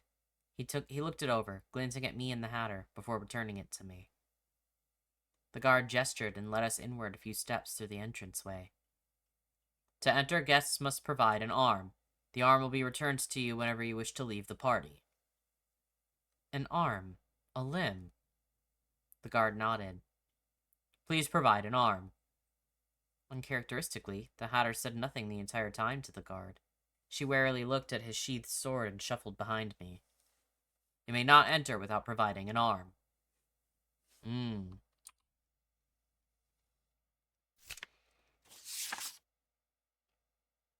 Do I even have the arm? Like, do I have it with me? Wouldn't we have to go back and get it? I don't know if I should offer my own arm, though. That seems like a bad idea. I'm gonna offer the Red Queen's arm. I crossed my arms and tapped my feet as the guard repeated his blocking words and a handful of times more. While the thought of offering my own limb came up, I decided against it. As such, we needed to find another arm to give. While I'm loath to suggest this, we do have a spare arm back at the tea table. Her Majesty surely wouldn't mind, don't you think? Yes, indeed. She had no tongue to speak otherwise. With that, we made a trip back to the Hatter's place. The Hatter hopped over to the dog cage we had set by the Red Queen. Popping it open, she pulled out a severed arm and quickly slammed the door shut. The limb flailed in the Hatter's hands till she unceremoniously tossed it to me. This was the Red Queen's arm. Yes, this arm donned a torn, stained regal red sleeve with black ruffles. The Hatter sneered. I never quite thought that I would accompany Her Majesty to a ball. Gives me the shivers. To me, it felt so obvious that this was the Red Queen's arm. I wonder if someone will recognize the arm. We could certainly be in a good deal of trouble. But I would prefer not to have the trouble of getting the arm back if someone tries to take it away. They won't with Wonderland. They wouldn't want to recognize it anyhow. I've been here for a while, but still this logic fascinates me. Wonderland. We took a tea break. According to the Hatter, it was still tea time after all. The Hatter gave me a lonely look. Shall we go on to the ball, milady? Although I'm afraid I've got no pumpkin carriage nor glass slippers for you. She winked and grinned. You're charming enough as is. Lead the way, Alice. Arm in hand, we returned to the Duchess's manor. The guard greeted us with the same phrases, asking for an arm as the entrance fee, to which we responded by handing over the arm that we had retrieved. He glanced at both of us, noting that neither of us were missing a limb. The guard handed it off to a servant who put it into a sealed box and took it away for safekeeping nonetheless. You may enter, esteemed guests. We arrived at the Duchess's ballroom. The floor was wide open and remarkably polished. Golden chandeliers hung above, the light reflecting against the floor. A few chairs sat between the large, rounded windows. A painting sat on the farthest wall. Although the hostess was nowhere to be found, servants milled around the floor with refreshments for the guests. A quartet performed in the front.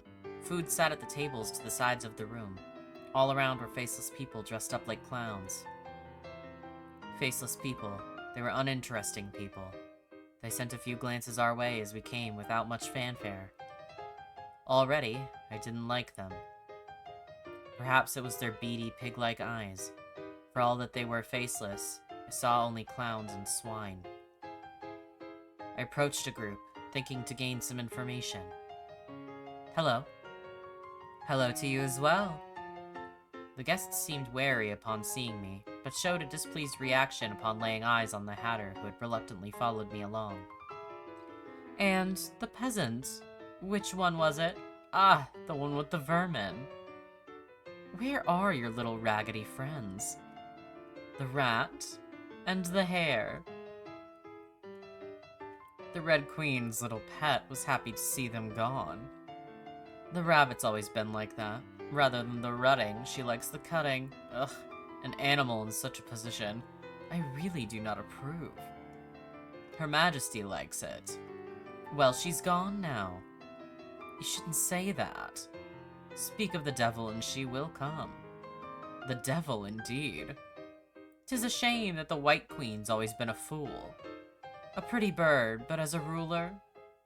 The Red Queen liked her well enough, and certainly from the rumors, she's done something quite pleasant. For us, you mean? Don't jinx it. The group stage whispered amongst themselves as they pointed to the Hatter like they were looking at a spectacle. The Hatter, at the same time, was simply staring off into space. is that lunatic glaring at us. This is the problem with peasants. It's staring at us. My, how uncomfortable. I can't believe the thing rolls around with the animals. Tut tut, the animals are all gone.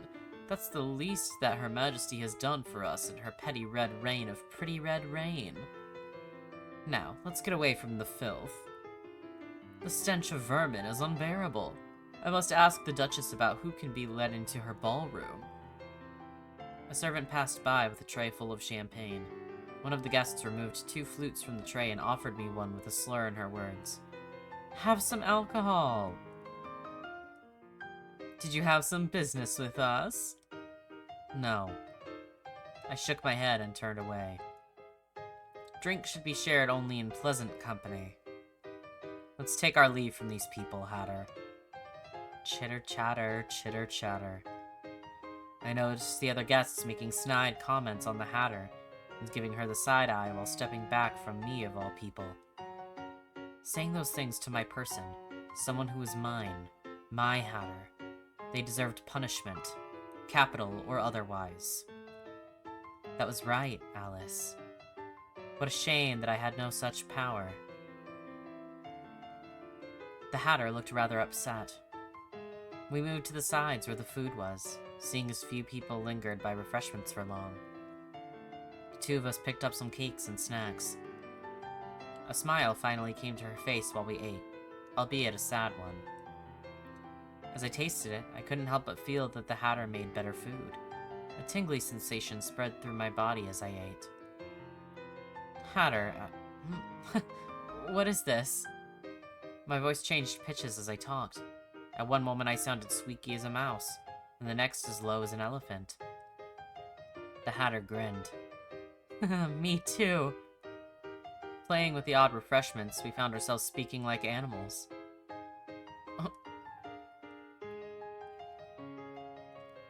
I wondered what she said. She looked so pleased, as if she had made the world's greatest joke that had just gone unheard. Next, we tried the pudding. Discomfort filled my heart, as if something dirty was coming out with each pulse, with each squeeze of the ventricle pushing blood through the aorta. The Hatter looked a bit upset. She began to frown. I hate this. She frowned even deeper. I hate you. I don't know how I deal with a bedlamite dog like you? The Hatter sneered. I really, really, really hate you. It's Red, the Red's fault. I'll kill. They're dead, dead, dead. So I'm alone. The Hatter blocked her words and stuffed a cookie into her mouth. She looked rather flustered. What needs to be done has to be done. But once it's done, we should certainly purge. It's been such a long time. I've got to punish that little bird. And you. Your head will make a good decoration. There's not a worthy cell inside. You're a lunatic and a fool. Putting a hand over my mouth and clenching my jaw, I shut up as well till the distortion in my heart disappeared. The Hatter frowned for a moment. I didn't mean to say any of that. The pudding must have twisted our words. The Hatter smiled. I as well. Had it, Alice? As we experienced the strange food, the other guests continued to mingle and dance. This was a ball, so ball things they did. The music stopped along with the chatter. It was at this time that the Duchess made her appearance. She was a featureless woman who hid her face. Instinct told me that she was ugly, yet I could not see anything, not disfigurement nor beauty. She existed as the Duchess, but could not be seen. She was only perceived. Tonight, we have a special gift to be given to a single guest. She gestured, and a servant behind her came up with an item hidden under a red cloth. A hushed whispering ran through the ballroom as everyone guessed at what could be hidden underneath that would make the Duchess consider it special. We are holding a chess tournament, the usual game that ends when the king has fallen, even here, where the king has long gone. Of course, the winner will receive the prize. The servant removed the cloth. All around, the guests let out a collective gasp. What, you may ask? Why, it could only be our dearest Majesty's leg. There was a severed leg, the Red Queen's left leg. From the looks of the limb, it could fit perfectly onto the torso stump sitting at the Hatter's place. Like the previous leg, it too was dressed in a black tight and adorned with a red shoe that had a red ribbon. May the best strategist win! The Duchess clapped. The servants began to move out, setting up tables and chess sets in a matter of minutes. With a match-up list created, the tournament started. As I made my moves with Hatter, I thought back to all the chess I had played for the tutors. They would be relieved that at least I hadn't forgotten anything and everything. Losing each time had been a painful ordeal, and I was too glad that I remembered. So I too was glad I remembered. The Hatter had a brilliant strategic mind. I watched as she flung her queen into a crowd of pawns only for it to be eaten alive. She had a twisted smile on her face as she did so. Most of the time.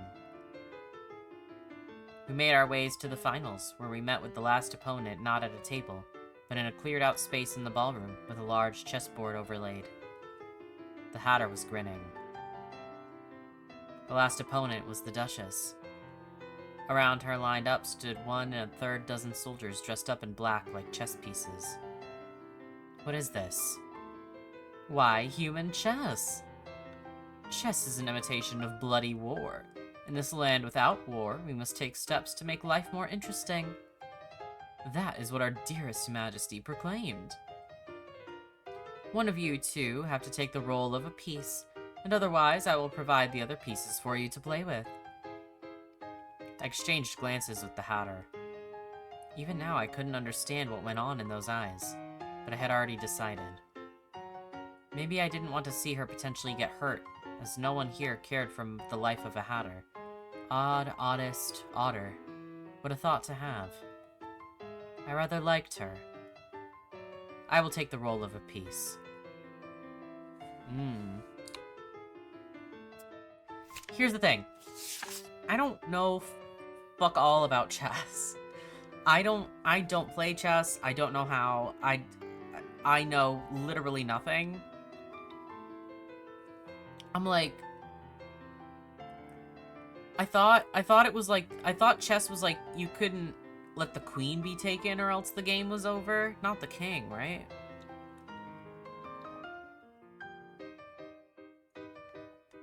So wouldn't I want to be the queen then? If that's the one that you want to protect? I chose to take the queen's piece role, for the queen had the greatest power on the board. I donned a fake white crown and was given a sword. The Hatter narrowed her eyes with her same smile. Our white pieces shuffled in and took their positions on the board. Soon enough, the chessboard was set. A human-sized version of the strategy game unfolded. The Hatter started with the first move. Clang, clash. One by one, the pieces on the board fell, almost like dominoes.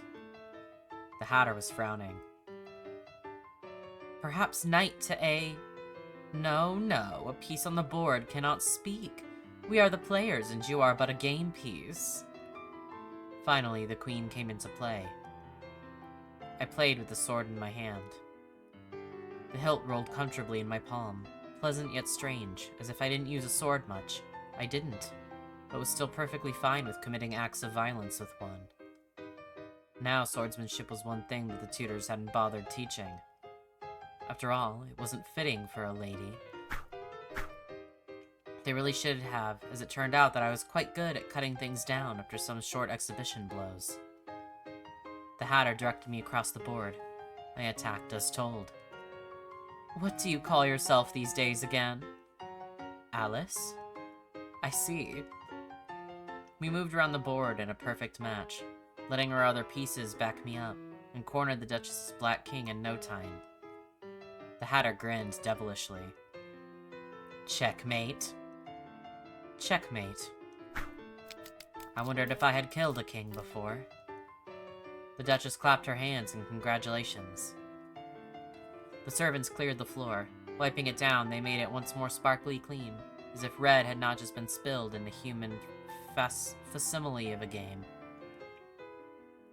One came along with a wet towel for me to wipe away anything that had gotten on me during the match.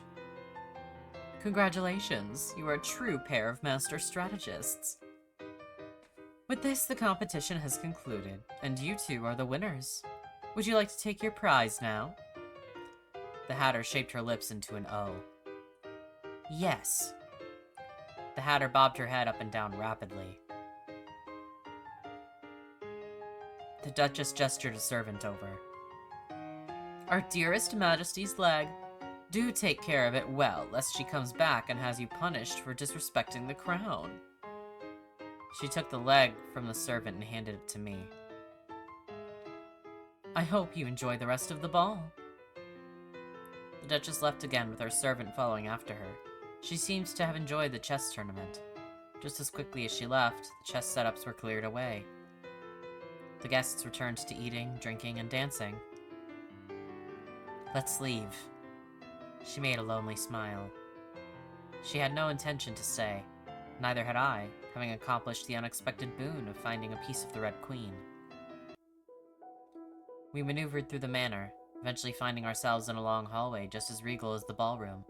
A red carpet rolled out along its length. We found a servant to leave, and we were redirected outward. He retrieved the sealed box with our entrance fee and handed it over. We exited the building and came to a garden. We had taken a wrong turn. It was an elegant garden, with plenty of flowers and triangular hedges. In the center was a fountain. Looking around, we spotted an exit at the far end of the garden, and the Hatter made a move to leave. I called out to stop her, extending a hand. We didn't have a chance to dance. Won't you do me the honor of one dance, Hatter? I won't. Ah. Maybe just one with you, Alice. She made an awkward smile. I can't dance. I'm dexterous with my hands, but not so much with my feet. Hatter doesn't fit well with these things. Isn't that a problem? She hesitantly stretched out her hand, fingers hovering over mine. She looked somber. Don't worry. Let me lead. I took her hand and we danced, humming in place of an instrumental quartet. I led her in steady steps, ignoring the way she stumbled over my feet. Left, right, left, right. Perhaps this was the most enjoyable dance I'd had yet. I twirled the Hatter around. She was so light. Alice. She still had that lonely, awkward, somber expression on her face. Alice. Hatter? You might not be so bad after all. She made an expression like she wanted to cry. I rather like you, Alice. Only Alice. I rather liked her too. I gave her another twirl and she let go. I reached out my fingers, but she moved her hand away. The Hatter hopped back with a skip and a spin. Thus, she stood by her lonesome. Close your eyes, Alice. I did as she said. I felt her roughly stuff the leg into my arms. I heard a faint tapping noise reminiscent of footsteps moving away from me, and then there was nothing. I waited and waited and waited. Alice, how long did you want to wait for her? I waited a long time, clutching the leg in my hands. When I opened my eyes, the Hatter was nowhere to be seen. Did she leave me behind? Although I walked around the garden, she was nowhere to be found. I decided to leave as well. Taking one last pass through the garden, I made my way through the exit. I was back on the forest path. A sudden vertigo struck me. I must have had a long day. I reasoned as I held a hand to my forehead while trying to steady myself. My brain spun like a sloshed-out pit of mud. The discomfort in my heart returned. I leaned back against a tree to take a break, looking upward. Eyelids flickering, I wondered if the sky had always looked so far away. The sun was beginning to set, orange hues beginning to enter the picture. My free hand, propped against the bark, slid downward unconsciously. I closed my eyes for a moment. Darkness. I slowly opened my bleary eyes to the sky. It was a starry night sky. A terrible headache battered my skull. I felt as if I had forgotten something very important. So disoriented I had no idea where I was. I patted around me and noticed that I still had the limb I just retrieved with me. My head hurt. Hearing footsteps, I pushed myself up to a sitting position and saw her. Oh, at first I was like, can I only save on one page? Because that would suck. Hatter. Looking around, I found that I was at the Hatter's place. Ah. I started to talk only for my throat to feel like sandpaper. Each time I blinked, my eyelids grew heavy again. A chill ran through my whole body. Uncomfortable, that was all I could say I felt. Although I had experienced quite a bit since coming to Wonderland, I had not thought I would catch a cold.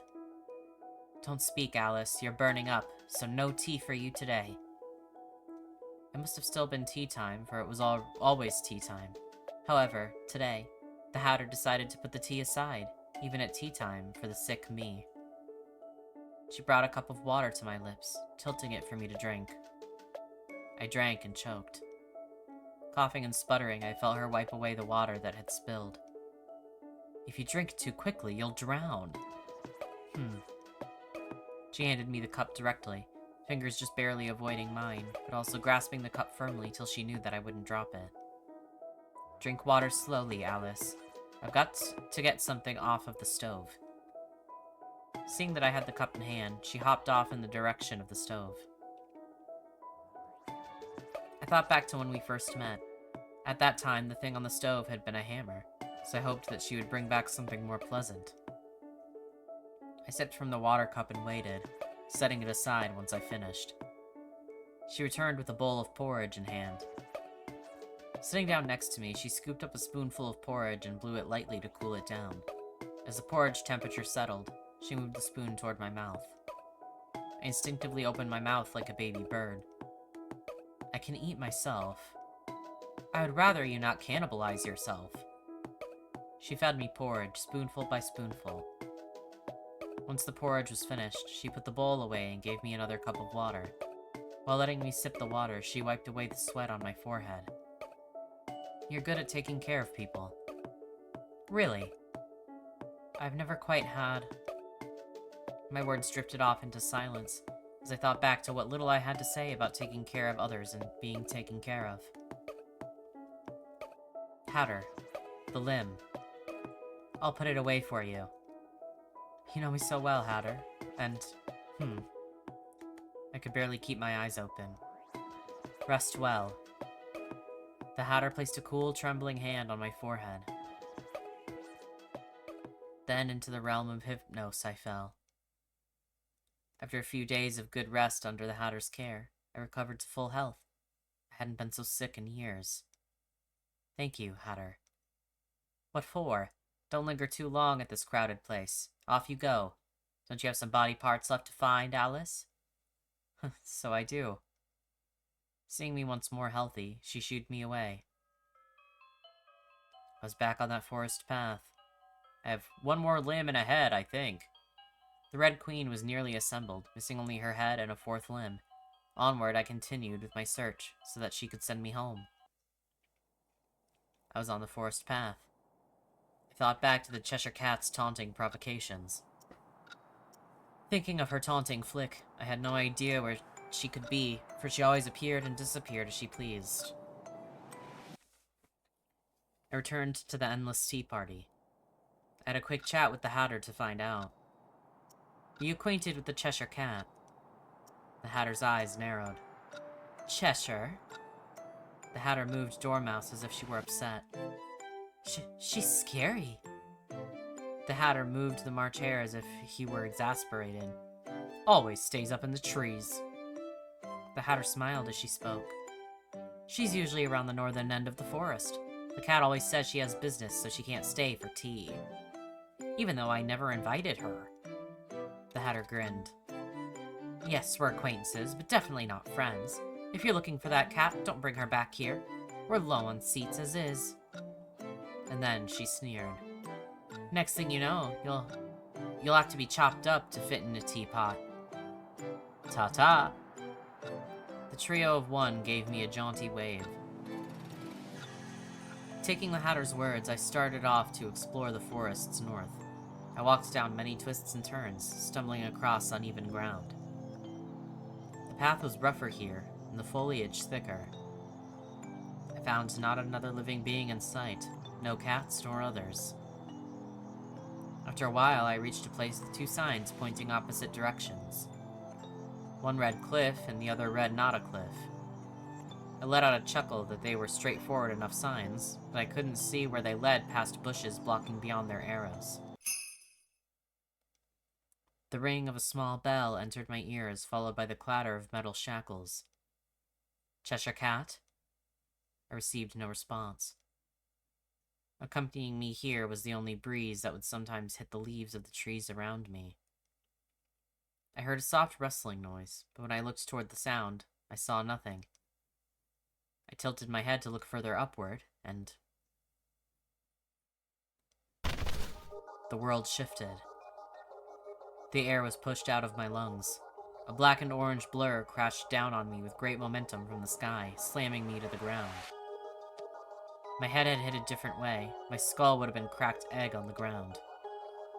I moved just in time to harshly bang my shoulder instead. I thought I'd get it done in one shot. The blur, the Cheshire Cat, filled my spinning field of view. She wrapped both hands around my neck, digging in with her sharp nails. Her left arm flickered in and out of existence as if it wasn't really there, creating an unbalanced pressure about my throat. Her grip tightened, drawing blood. I couldn't breathe. She squeezed even tighter. I tried to pry her fingers off with my own. My twitching hands clawed at her constricting grip and even scratched my own neck. More than the pain of the flesh wounds, I was going lightheaded from the lack of air. I just barely forced her off my neck. I wheezed, coughing to catch a breath. She grabbed my collar, grip on the left flickering in and out, and slammed me back to the ground after lifting me up a little. What? I couldn't even ask why she was doing this as vertigo overwhelmed me. Kicking and flailing randomly, I managed to push her off for a moment. I had to reorient myself, get to my feet, just roll away from her somehow. Which way? Well,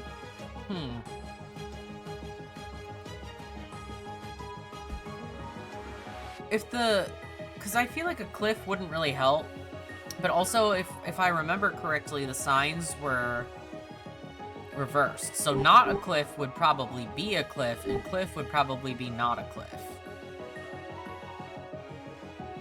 That's my logic. I tumbled through the bushes in the direction labeled as a cliff.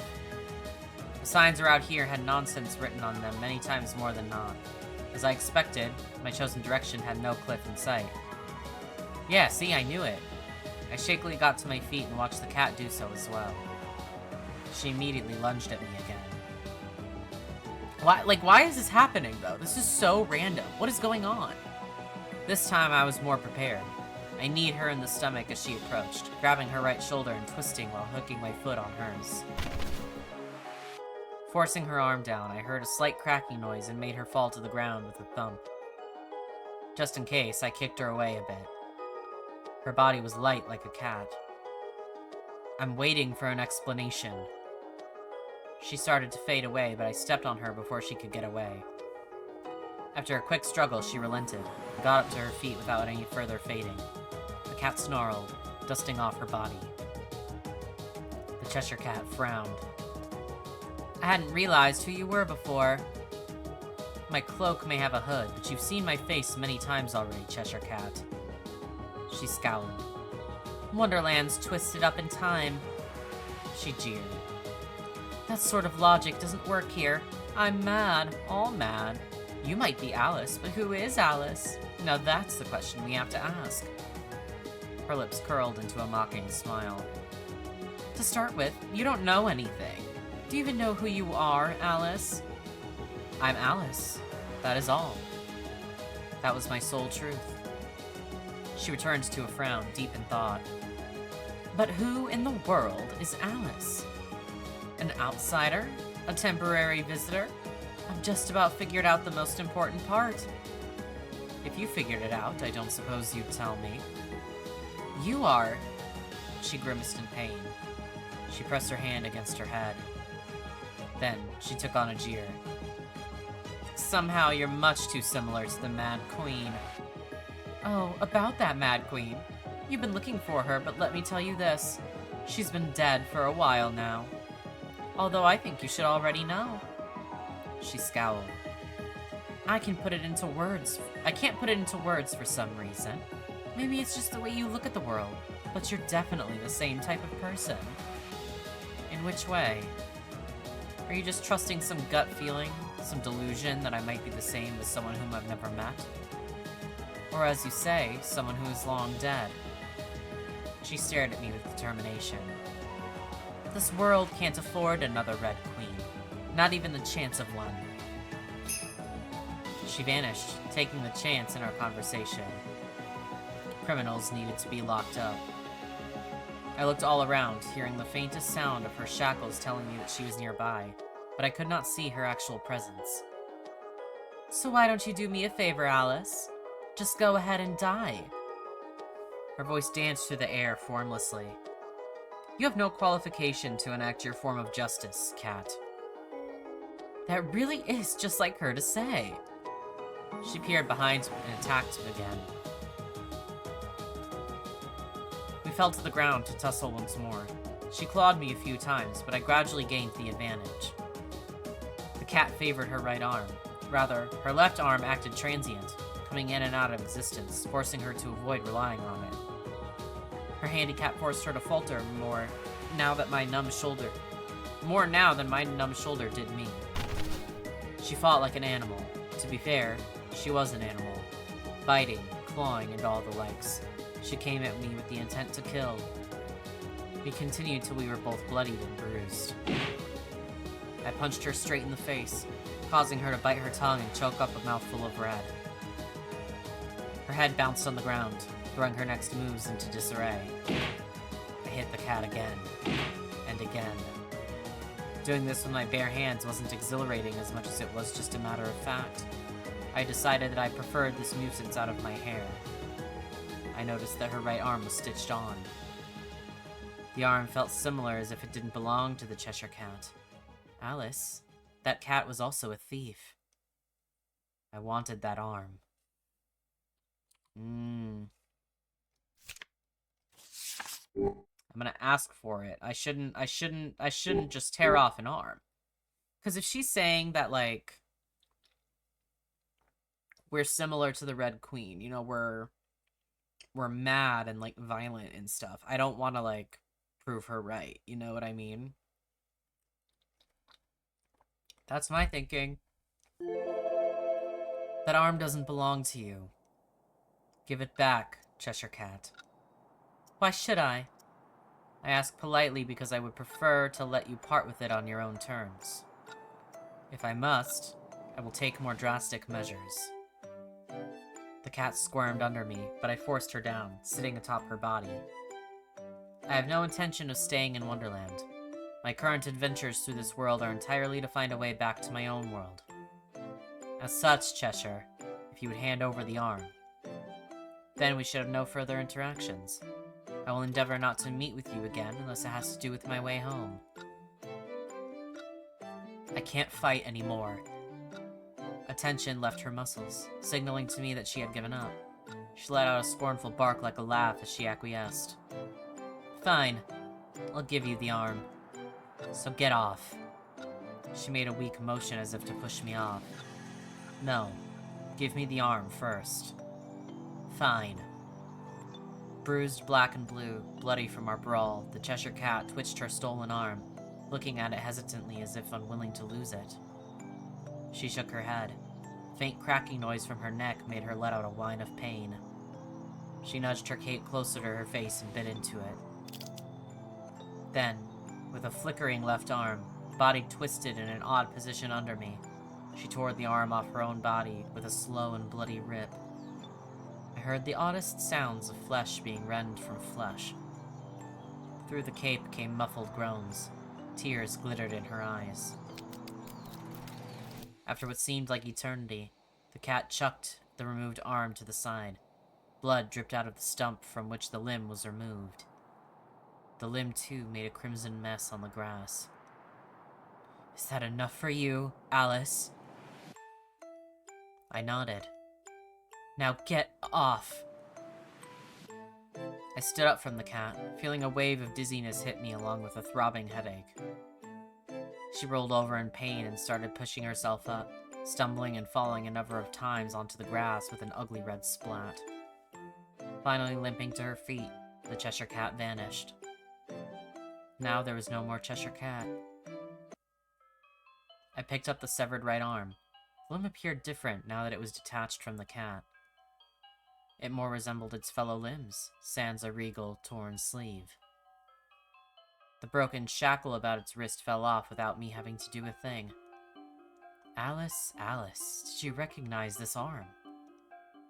"Yes," I answered. This was the Red Queen's arm.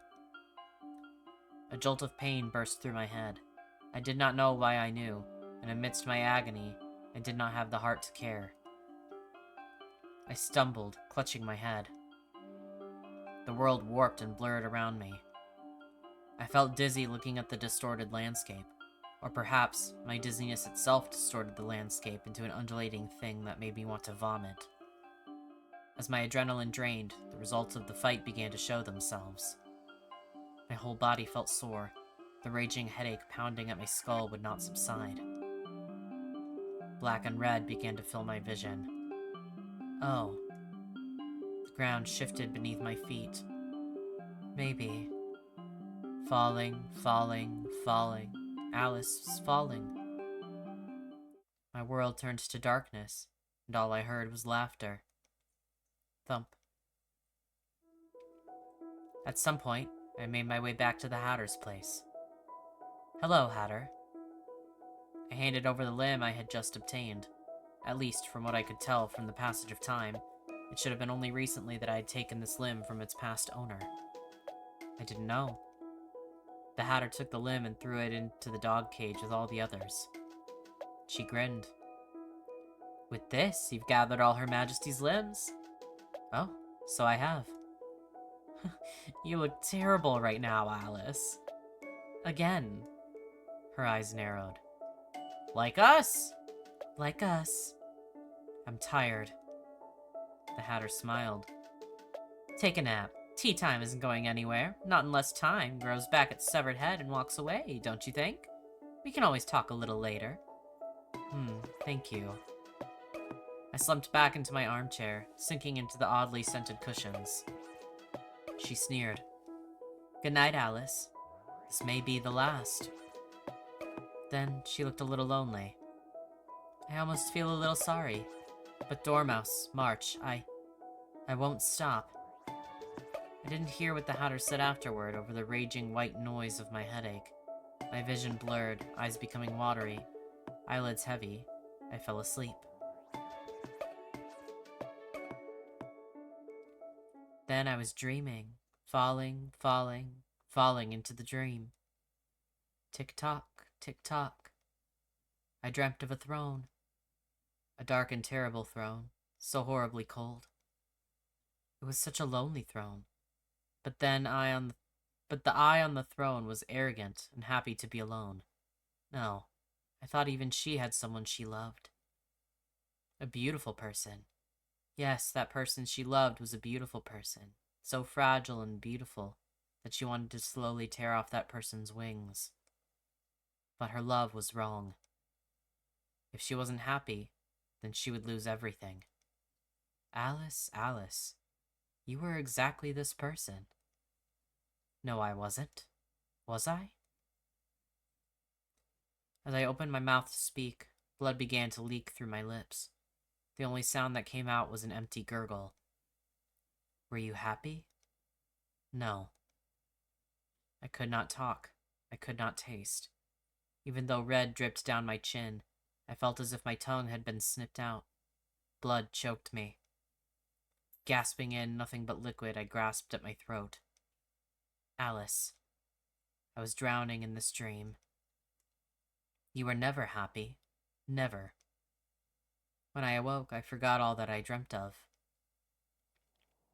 I opened my eyes to an empty feeling in my mind. Disoriented, I nearly rolled off of my armchair in which I had gone to sleep. I sat up and stifled a yawn, rubbing the bridge of my nose. I blinked. I blinked again, chasing away a haze. I felt as if I had forgotten something very important. In the meanwhile, the Hatter brought over a decorated cake, much more elaborate than the usual snacks at her eternal tea time. It was a cake with cream and fruits, 2-layered even, with flowers and pictures carved up with the food ingredients. I could only call it a pretty cake. She grinned cheekily, winking. Just in time for tea, Alice. As I got up from my armchair, the Hatter lightly pushed me back down. My behind landed on the cushion with a soft bounce. It seemed I could not but sit. She stared at me before sticking a handful of candles into the cake, lighting them with a match. The Hatter made a devilish wide grin. Flick, the flame glowed on, in the head of the match just for a few seconds. After settling the candles, she began clapping her hands and to an unsteady rhythm. Happy unbirthday to you. Happy unbirthday to you. Happy unbirthday. Dear Alice. A terribly offbeat, off-balance song. She sang and her voice warped as she said my name today. A certain darkness flickered in her mismatched eyes. She sneered. Happy unbirthday to you. I didn't understand. I couldn't understand. I simply watched as she finished the song with a small clap and pushed the cake a bit closer to me. What is this for, Hatter? Certainly, today was not my birthday. Didn't I tell you? Don't you remember? You get a special prize for bringing me all 4 limbs, Alice. Since it's not your birthday, it must be your unbirthday. All 364 days of the year. Picking up a knife, she cut out a slice of cake and slid it over to me. I caught it in a hurry, and soon enough, she poured me a cup of tea that too came rushing over. I noticed a hammer on the table next to the cake knife. She gestured, urging me to have a taste. The calming scent of the tea wafted to my nose and mixed with sweet, milky cream. The celebratory cake slice looked so charming, I almost felt it a shame to eat. I picked up the cup of tea and took a sip. This is my favorite. After enjoying some tea, I started on the cake. As I ate, the Hatter placed a box before me. She was still sneering. Open your present, Alice. Chop it open. Smash it open. Any way you'd like to. I surveyed the box. An odd and plain box, just big enough to store an animal. From the outside, I could not tell what might lie inside. I cracked open a small gap, afraid to disturb what could be hidden inside. Shadows blocked my vision. I saw nothing, but I heard a low gurgling, drowning sound. A strange and strangled voice, one that sent a chill rolling up my neck. Throbbing headache hit me again. In one go, I flung the lid off. Yeah, I was like, head for sure. Inside it was a head. A bloodied head. Huh? A head. A woman's head. A girl's head. A head that should have been dead. A much too familiar face. A much too foreign face. I didn't quite understand what I was looking at, even as the world seemed to shift around me. Her matted hair was blonde. Her bloody skin was pale. But her unfocused eyes were not blue. Rather, they were red. Alice, you knew who that face belonged to. Alice? Whose head is this? I stumbled to my feet to back away, only to fall back into the armchair from my loss of equilibrium. This wasn't right. The face looked just like mine. Just almost. I clutched my neck and touched my face to make sure that I was still here. This was the Red Queen.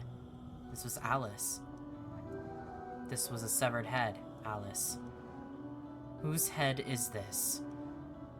I wanted to ask, but instead a strangled cry escaped my throat. I couldn't move my eyes away from this so-called prize the Hatter had given to me. Blood pooled at the bottom of the box, sticky and dark. How terrible. I reached a trembling hand to touch it, but it wasn't my place to try and close her eyes or put her to peace. The head was still moving, twisting with a squelch and squish. Its wet, ragged sounds of raspy breathing echoed in my skull. I jerked my hand back and covered my ears. I couldn't look away. Now aren't you glad you needn't find Her Majesty's head? As if laughing at me, as if she didn't truly mean that, with an odd tilt of her voice as she spoke of the Red Queen, the Mad Hatter confirmed the head's owner. She walked over to the Red Queen, flinging the dog cage open, and popped the limbs onto the torso one by one. As they reattached, they began to flail and grab at the Hatter. This time, she was prepared and grabbed her hammer. Hatter? With a pair of loud bangs, she hammered nails through the corpse's hands into the Red Queen's chair. Red dripped to the ground. The hands twitched, the body writhed. A ghostly pain ran up my arms as my stomach churned. I felt dizzy. What? Hatter. I discovered that I had nothing to say. Even though I always had thoughts racing through my mind, I had nothing to say. Alice, that was why you were worthless. Ask something. Anything. I touched my face to see if my lips had curled up without me thinking to. Didn't you want to leave this place? Now you've found the Red Queen. If you have something you'd like to talk with her about, I'll let you take care of that before I proceed with my own business. She pushed the Red Queen over, chair scraping on the ground with a hideous squeal. It stopped only when I sat face to face with the headless, shifting body. Taking the head out of the box, the Hatter put it onto the body. The skin and meat deformed, contorting till the pieces of neck met exactly where they should. Then it all knitted together with something unnatural crawling under the skin. I shuddered at the hollow sound made from the corpse as her throat connected. The Red Queen looked at me with dead red eyes. I didn't know what she went through, but she looked terrible. I realized that I had never asked who killed her like this, nor had I ever stumbled upon an answer the same way I had found all the limbs. This was the Red Queen. Alice. This was me. The requests I had been pondering on, the wishes to go back home, the want to ask her for help, they all flew out of my mind. Because this wasn't right. The face I was looking at, battered and bloodied as it appeared, was not right. I couldn't speak, but she did. Mouthing words, yet making no sound besides the hollow whistle of a crushed throat, the Red Queen began to talk without saying a thing.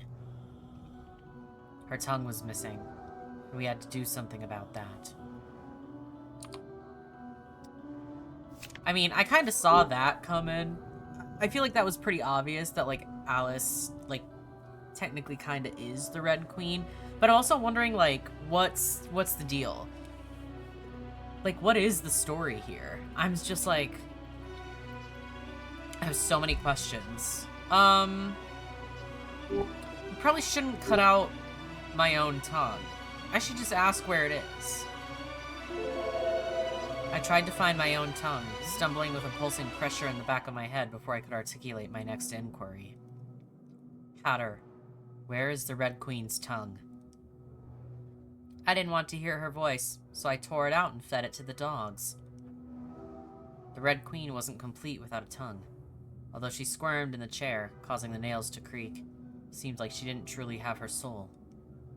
Alice, you were so close. The corpse looked upon us with stagnant eyes. That should mean I needn't bother searching for it then. What were your intentions, Hatter? Am I the Red Queen? At this point, I still knew nothing about the Red Queen, but that she shared my face, and of the various gossips I overheard on the ruler. Alice. Looking at the Hatter's mismatched eyes, I could see what she thought for the first time. She was sneering. What do you think? She frowned at my silence. Let me tell you a story, Your Majesty. So I was Your Majesty now.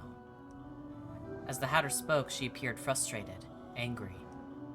A long time ago, in this corner of Wonderland, there lived a group of 3 friends, a mouse, a hare, and a Hatter. We lived far away from bustling society, usually just coming together for tea. I made hats, and they did mouse and hare things. Once we had been dragged to perform like clowns for visitors to this kingdom, but only that once, for Her Majesty hadn't quite appreciated our lack of skill. Her Majesty ran the court of law. A strict queen, some called her. A mad queen, some whispered. A tyrant, most could not even dare to say. I think this story should be predictable, don't you? We were called into court one day. The reason? Maybe only to be judged. She proclaimed us guilty and had us sentenced. I, for no reason, received the lightest sentence of the day. I came away with my neck still intact, not knowing a thing. Thrown into prison and starved, only just that much. When I came out, the streets were filled with newly spilled blood, and 2 very familiar heads rolled my way. Crows feasted on carrion, only for even them to be swept away by the Queen's cards. Do I need to explain further? Perhaps you really are blind and deaf. Dormouse and March Hare are dead. For what? For the sole crime of offending our world's tyrant. And so Hatter has been all alone for a long, long, long, long time. I can never forgive the Red Queen. The Hatter's smile disappeared. She looked disappointed. But she went and upped and died. Who let her get away like that so easily? She sneered again. You, who are the same entity as the Red Queen, I can't let you go. Don't you understand? She glared at me. Hatter, for the sake of my revenge, you have to die, Alice. She spun the hammer in her hands, her face devoid of mirth as she stepped closer to me, meeting my eyes with her mismatched pair. This is my justice, Alice. Goodbye, Alice. Goodbye. She raised that hammer in her hand above my head. Why did she look like she was about to cry? Crack. Then I was falling. Falling, falling, falling, I was falling. Down this rabbit hole with no start nor end, I was falling. My skull and brain pieced itself together, twisting as if going back in time. I re-experienced the pain of having my head caved in with a hammer. I was going mad. A wetness, perhaps tears, perhaps brain matter, rolled down my face as I tried to comprehend. I should have died. I felt as if I was remembering something very important. I landed in Wonderland once more. Alice? The first person to greet me was once more the White Rabbit. I grabbed at my head only to find no injuries, no red.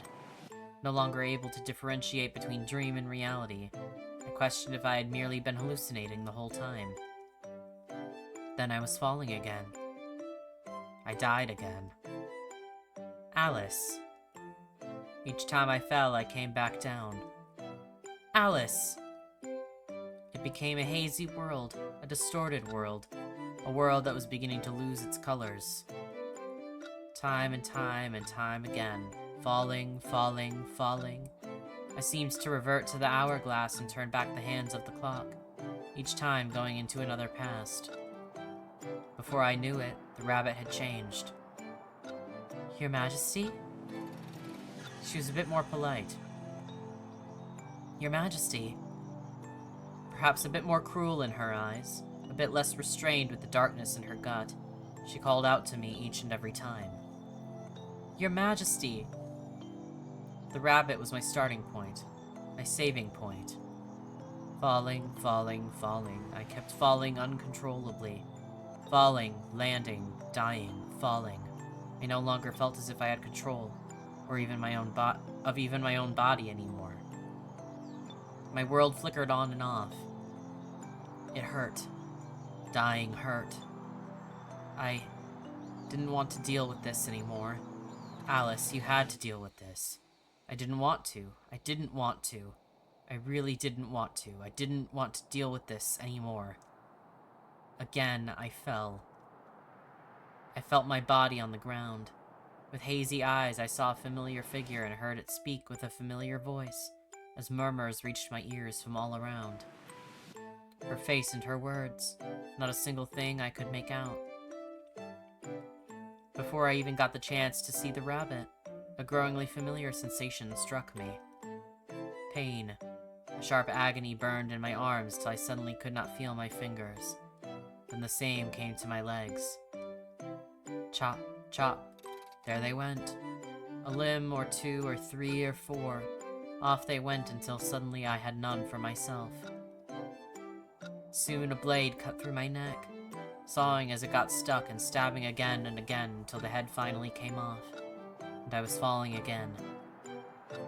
Drowning through the flesh clogging my throat as it all reattached, I came to a realization.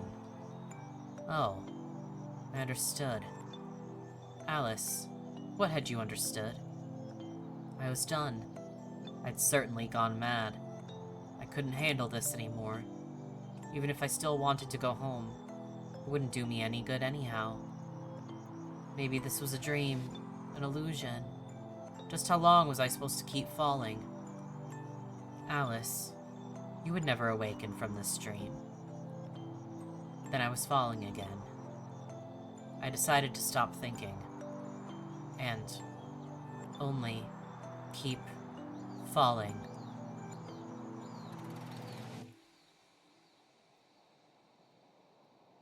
Tick, tock. Tick tock, tick tock. I opened my eyes to a courtroom with an air of fear. Watching. I was simply watching through another's eyes. Sitting in the back of her head, without a single meaningful thing in my mind. I was watching. She stood in the courtroom, arm thrust before her commandingly, a wild smile on her face. She wore a regal red dress, adorned with gold and black and red ribbon. Her hair was blonde, her skin was pale, but her eyes were red, and certainly not blue. Behind her stood the White Rabbit, ears quite straight, a mad grin on her face with mad papers with mad scrawl in her hand. Your Majesty. The body moved without me thinking to do anything. I no longer cared to do anything. The body talked without me thinking to say anything. I no longer cared to say anything. It didn't matter. If I could have, I would have stopped watching. It was not because the sights were horrific, but because I no longer wanted to deal with anything and everything, not even the matters of the Red Queen. A dog, a cat, a bird, a girl, a boy, a person who was neither, a mother, a father, an elderly. One by one they came to be judged. Some begged, some cried, some fought, some silently accepted their fates. The rabbit read out their accused crimes for show, allowing for the Red Queen to proceed. However, there existed only one result. Guilty. At some point, she began to laugh. At some point, I began to laugh. As ruler, I have sovereignty over my citizens, and at the same time, a responsibility to make this kingdom prosper. A preposterous kingdom must have law and order. Do understand. Off to the gallows. Be glad for mercy, criminal. Glory to Her Majesty for her benevolence. Cards, bring the next one in for Her Majesty. The accused was reported by her brother-in-law for engaging in gossip and planning treason against the crown by speaking ill of Her Majesty. A simple sentence, a simple beheading for this bird. Bring her away. cards. The accused was caught evading taxes. She was also seen stealing from upright citizens, assaulting merchants, and spreading rumors about your majesty's state of mind. She was also only apprehended recently, as the cards were unable to capture her previously. Break her legs. Your majesty is truly brilliant. As for her sentence, cut off her arms so that she can't commit crimes any longer when she reaches the afterlife, and throw her into prison to await execution by skinning. What will a cat rug look like without arms? A criminal's skin is much too rough for a good rug. Off with the cat.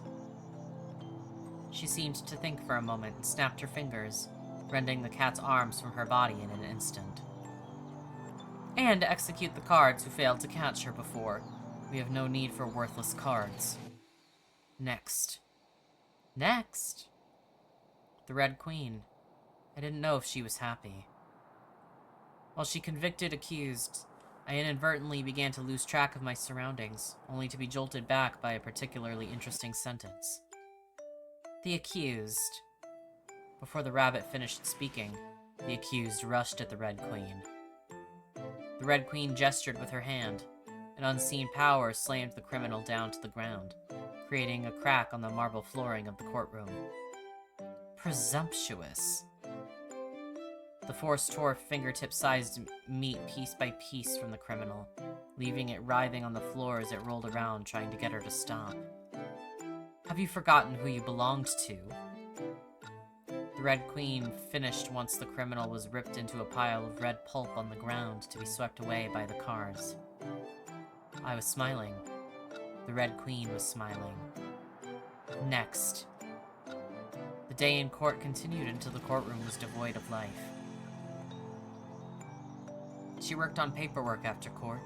Between stacks, she conversed with ministers who sweat nervously each time she met their beady eyes. Finishing up her important documents, she proceeded to go for a brisk walk and practice swinging a sword here and there. Bringing the Red Queen a towel and water, the rabbit asked if she wanted to visit the White Queen today, which the Red Queen decided against. Dinner time arrived soon enough. She sat in a large dining room, at the head of a long table, all alone. A sumptuous meal was served with red wine before her, but she had no one to share it with. The food tasted all right. More importantly, it had been poisoned. The chef used just a little too much so that the meat began to lose its charm and turned to mediocrity. The Red Queen called the chef over. His eyes darted around the room wildly, knowing that he had nowhere to escape. His legs shook, and he fell to his knees, beginning to beg. The Red Queen took a sword from a decorative suit of armor in the room. Off with his head for daring to poison the queen. Watching as the servants cleaned away the chef's remains, she returned to her meal, which had been quickly replaced. She, drank a sip of wine, poisoned wine.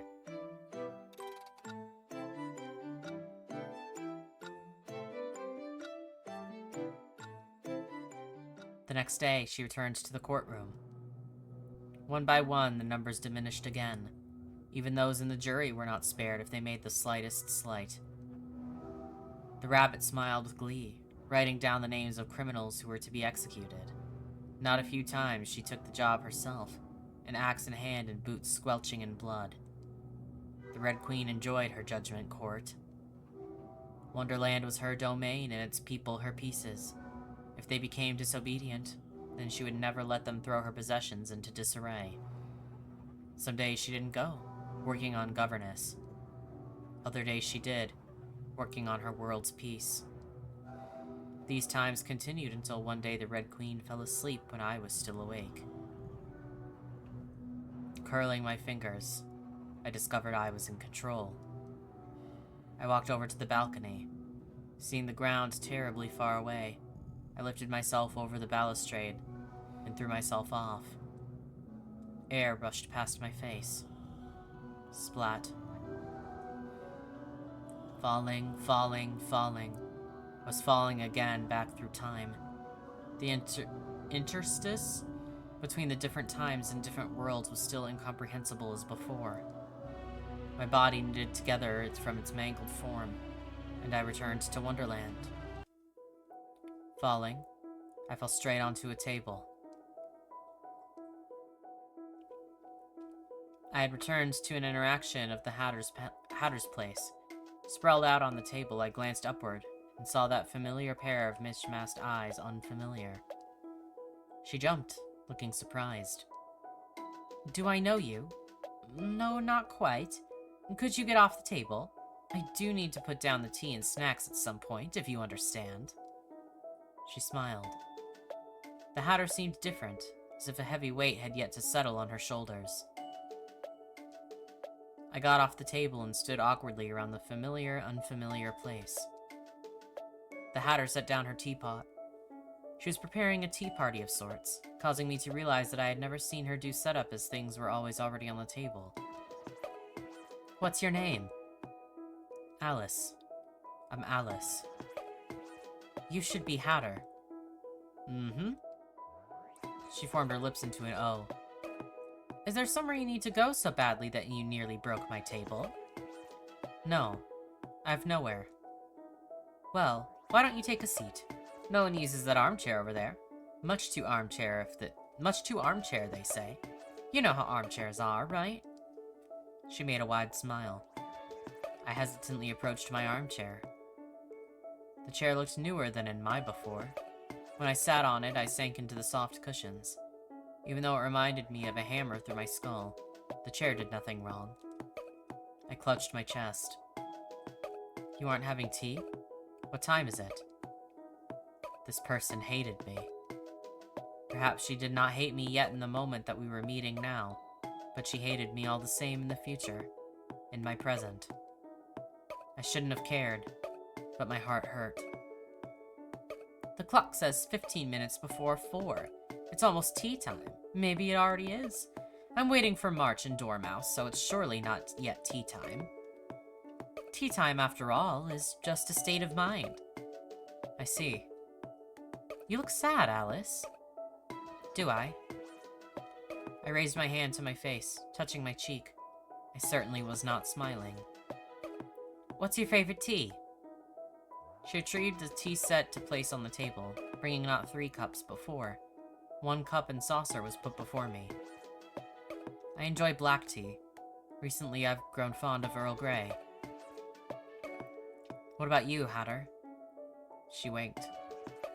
I like any tea, but I also rather like Earl Grey. I'm not sure why it's an Earl rather than a Count or a Duke, but I'm sure the tea tastes best in Earl. I've heard that it's named after a minister. Or perhaps the minister was named after a tea. Fancy that. Your name is Grey, so Her Majesty tells you to become Earl Grey. The Hatter looked happier. A film of water built up over my vision, turning it blurry. I must have gotten something in my eyes. A hiccup bubbled up my throat. The water wouldn't stop. Though still smiling, she started to look worried. Well, why are you crying? Tears rolled down my cheeks as I hurriedly tried to wipe them away with my hands. The Hatter looked completely concerned now. I really cannot explain. This is so odd. Awkwardly, she smiled. Eat cake. Do you like cake? Would you rather a sandwich or maybe something salty? If you're lacking in salt and sugar, you'll go a little crazy like that. She poured me a cup of tea and passed me some cake with a set of utensils she was just getting out. She gave a caring look. It tastes good. Drinking the tea and eating the cake, I noticed a much more amateurish flavor than my Hatter, the future Hatter, would make. However, it tasted good, and maybe it tasted happier. My shoulders shook up and down for a while. I cried for the longest time I had cried since I was a toddler, rubbing my eyes pink. Once my tears stopped, I cleared my throat and averted my eyes from the Hatter. Compliments to you, Hatter.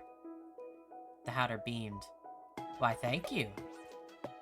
We sat together in a peaceful silence for a while afterward before she turned her head and exclaimed, There they are!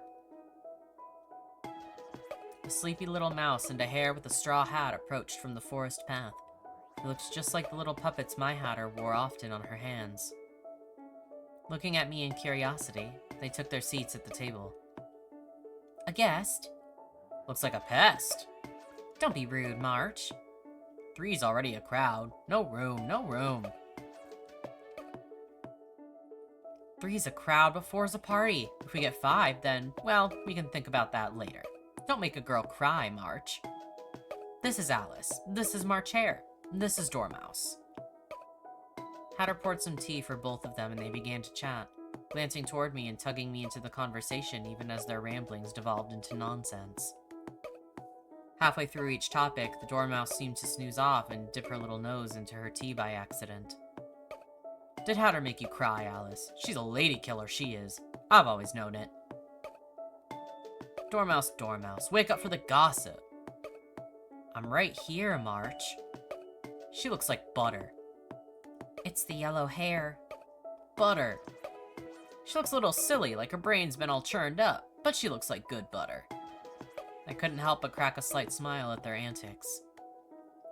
More sunny than buttery. Do you want butter, Alice? No, thank you. I'm quite all right. That aside, psst, Alice, Alice.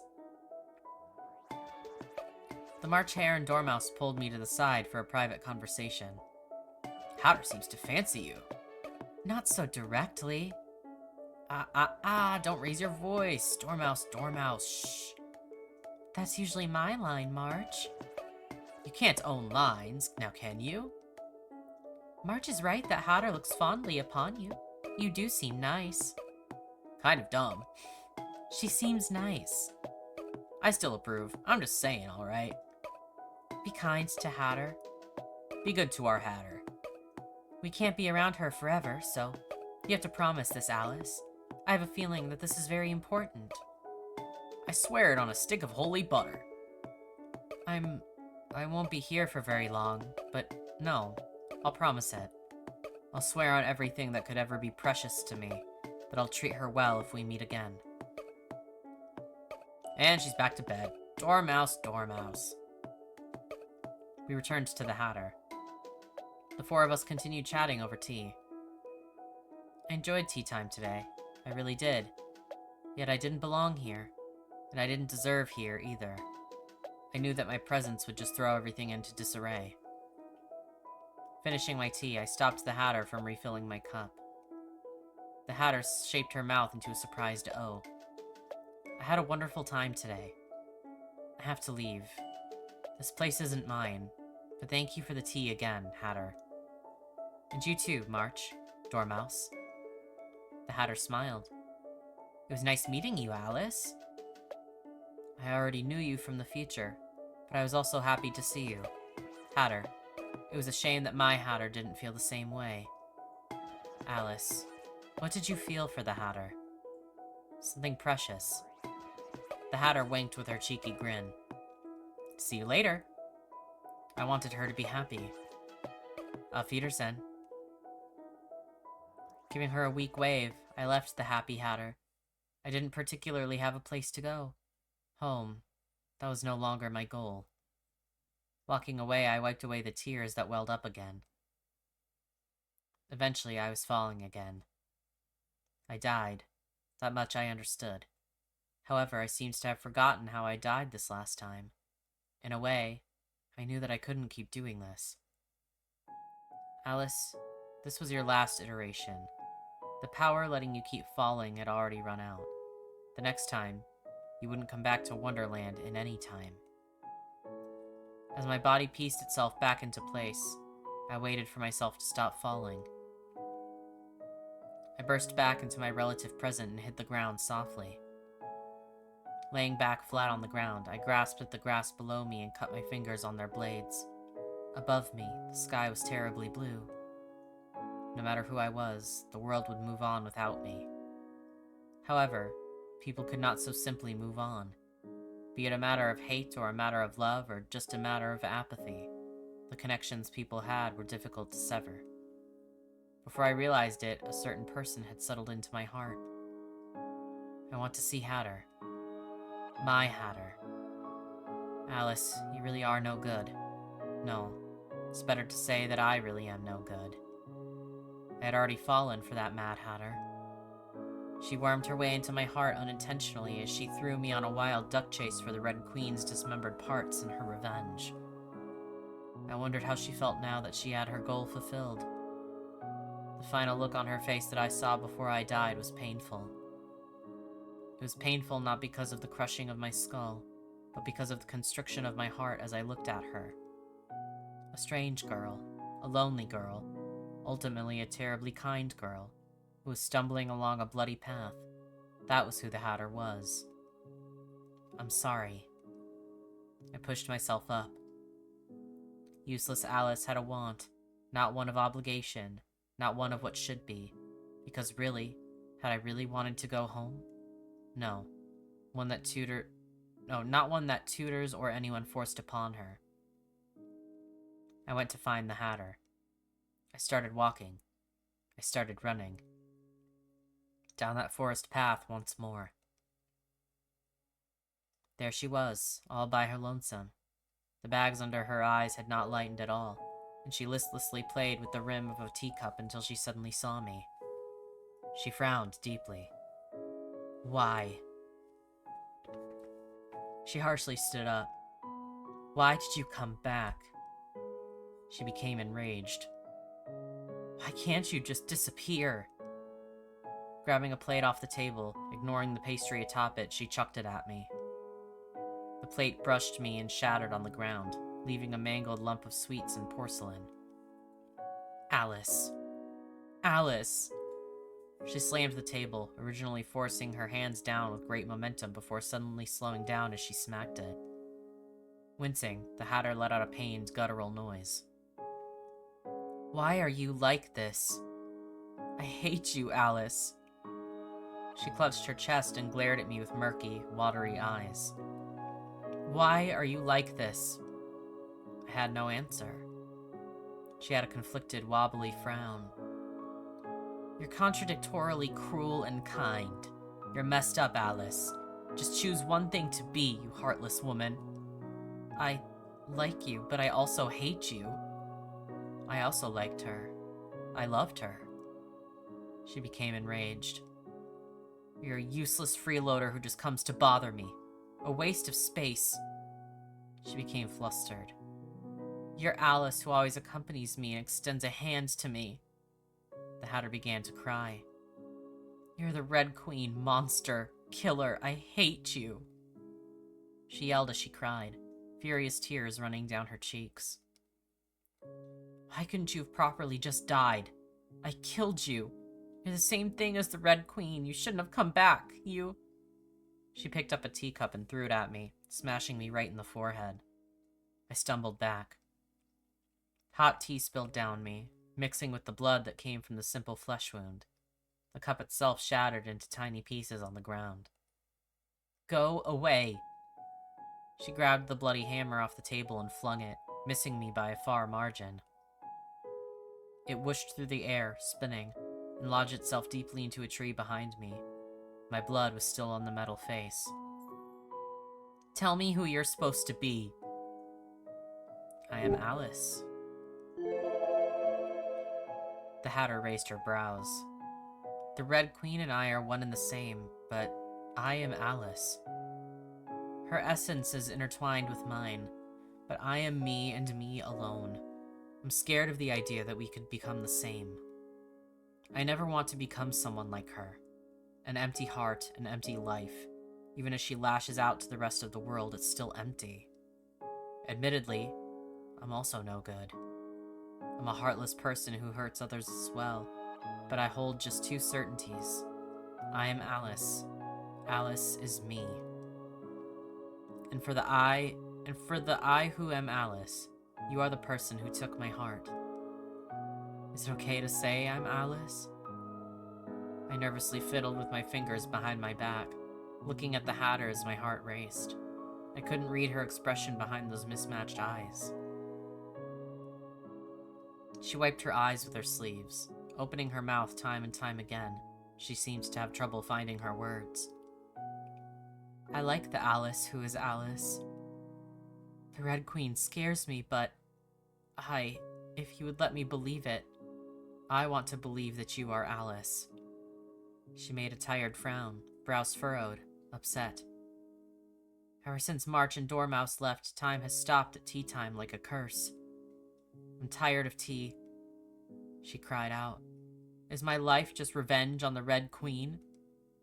She looked up at the sky as if lost. The Red Queen is dead. Deliberately mouthing the words slowly again, she seemed to convince herself of that reality. Then she looked back toward me. She gave me a somber smile. Alice. You are Alice. That smile disappeared as quickly as it came. She looked flustered now. Her voice grew small. She gazed downward to her feet. I hurt you. I know. I extended a hand toward her. She who was all alone. She who stood so close yet so far away. I wanted her to take my hand. We were both problem children. Perhaps I was a little mad. She slowly walked before me, looking at my hand as if seeing something foreign. She raised her brows a bit. Lifting her arm up, she reached out her hand shakingly. Her fingers trembled and hovered over my hands. For a moment, she retracted her hand. Then she placed her hand in mine. I love you, Hatter. Alice. She stared at me, trying to ascertain the truth of my words. With a deep, shaky breath, she gave me her response. She smiled. I love you too. Would you accompany me for a dance, give me a kiss, and make me happy? She asked of me just 3 things. I can't make you happy. I wished that I could fulfill all 3 of her requests. A physical item or a physical deed, those I could easily accomplish. But one of the heart, I knew not if I could. I don't know if we can make each other happy. But I placed a kiss upon her lips. She frowned. That's fine.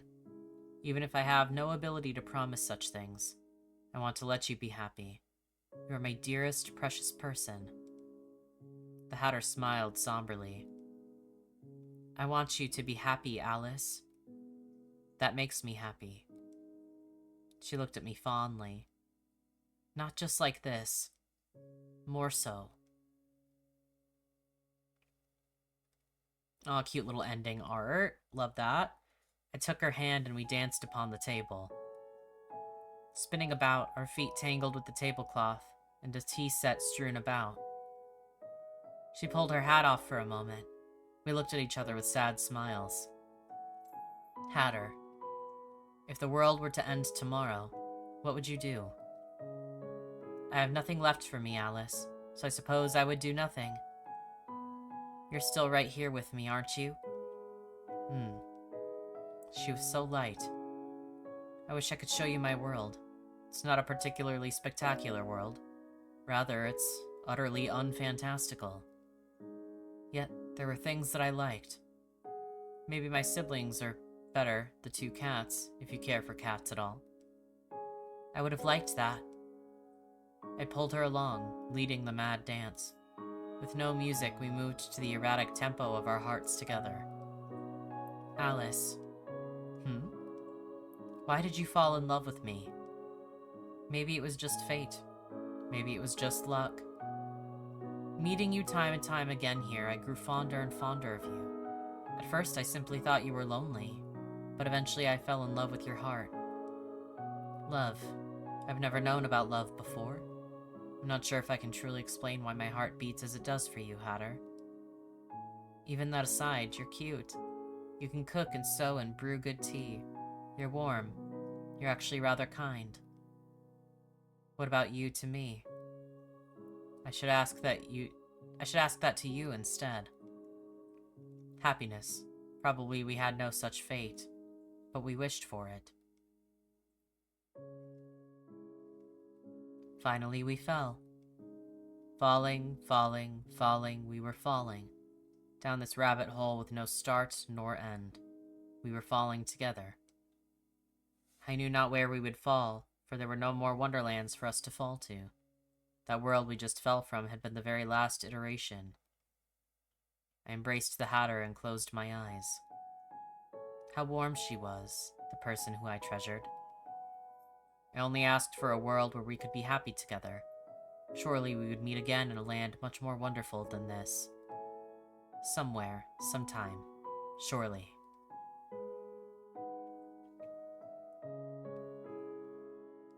And that's it! I honestly wasn't sure which ending I wanted to go with, but I don't know. A lot of people in the reviews and stuff were just like, the Hatters is like the best, all this one, but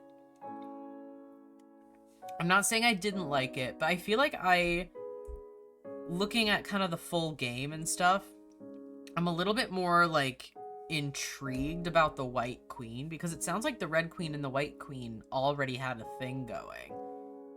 Because, like, in the whole, like, experiencing what the Red Queen experiences, they're like, oh, would you like to visit the Red Queen in the garden? And she decided not to.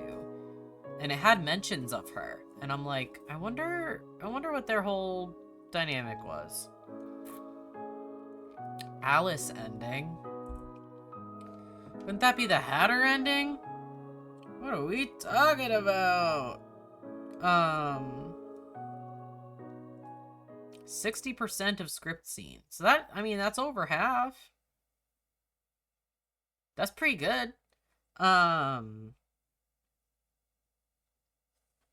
kind of... Okay, yeah, Alice ending. What other endings are there, even? I'm looking up, like, a guide just to see what the other endings are. I'm gonna be honest, I don't think I want to get the other endings. I'm not... I wouldn't say I'm, like, in love with the game. There's a lot I really liked about it. I love a good, like, repeating timeline with iterations and stuff. I mean, it reminds me literally of, like, a game I just played recently, Lily's Well. If you haven't watched that video, that game was really cool. But yeah, I love stuff like that, and I love when it's mixed with, like, horror elements. I loved the horror parts of this a lot. I really did. Like, the fleshy stuff, the violent stuff. Like, that, I wanted almost more of that intertwined with the world. It didn't feel like it had enough horror for me. Like, even walking through the forest, if we saw some, like, fucked up shit. Like, imagine, like, oh, if there's a bunch of, like, dead birds hanging from the trees or something. You know, like, I feel like I needed more, like, almost more signs of cruelty from the Red Queen to really hammer it in that she's a menace to, like, everyone in Wonderland. So I wish that was the case a little bit more. Yeah, there's White Queen ending, Alice ending, and Red Queen ending. And then you can die like 6 different ways. Cool, cool, cool. Oh yeah, you die if you go and peek at the head, the box in the beginning. Yeah, probably. I kind of want to see if I can find, like, an explanation of the endings, though, because I'd love to know, like, what's in the endings without having to actually, like, go back and do it all. Okay, so I found, like, a very brief summary of the other endings. So Alice ending, which is the one we just saw. The White Queen ending focuses on Alice's connection to the White Queen. In this conclusion, the White Queen prioritizes her twisted obsession with the missing Red Queen, ultimately accepting Alice as a vessel or proxy, while the true Red Queen fades away. So, I mean, it doesn't give a ton of detail, but it at least kind of gives you an idea. And then the Red Queen ending, I mean, I feel like that one's pretty self-explanatory, though. Alice fully gives in to the madness and brutality of Wonderland.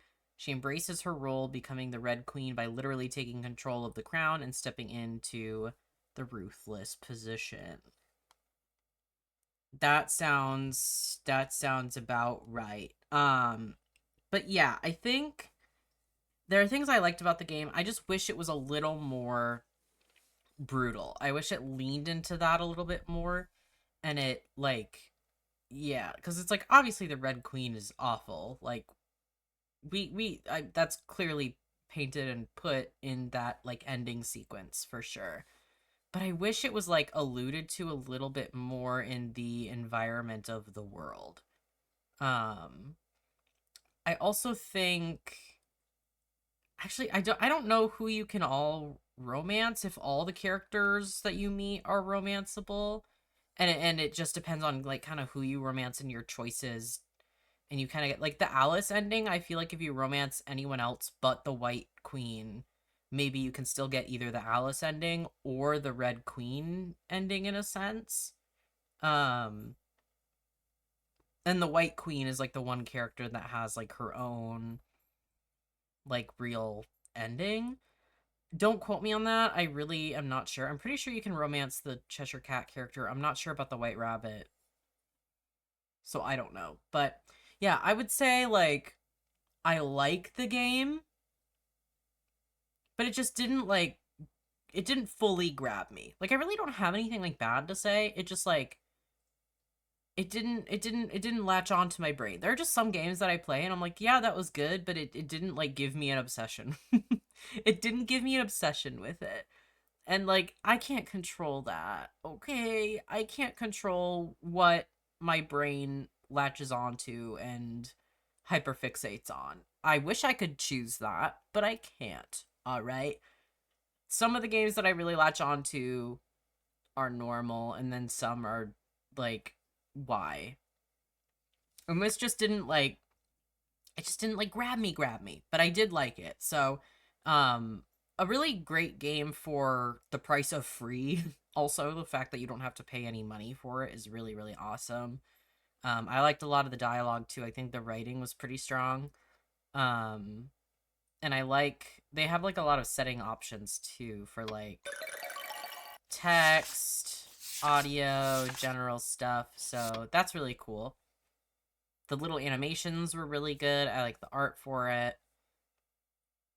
So yeah, I'm not gonna get the other endings. I'm good with that. As long as I didn't get like the horrible bad ending, then I'm usually like pretty fulfilled. Usually I only get more endings unless I like really fall in love with a game, if they're really easy to get or really fast to get, or if I get like a really bad ending and I'm like I don't want to leave it like that.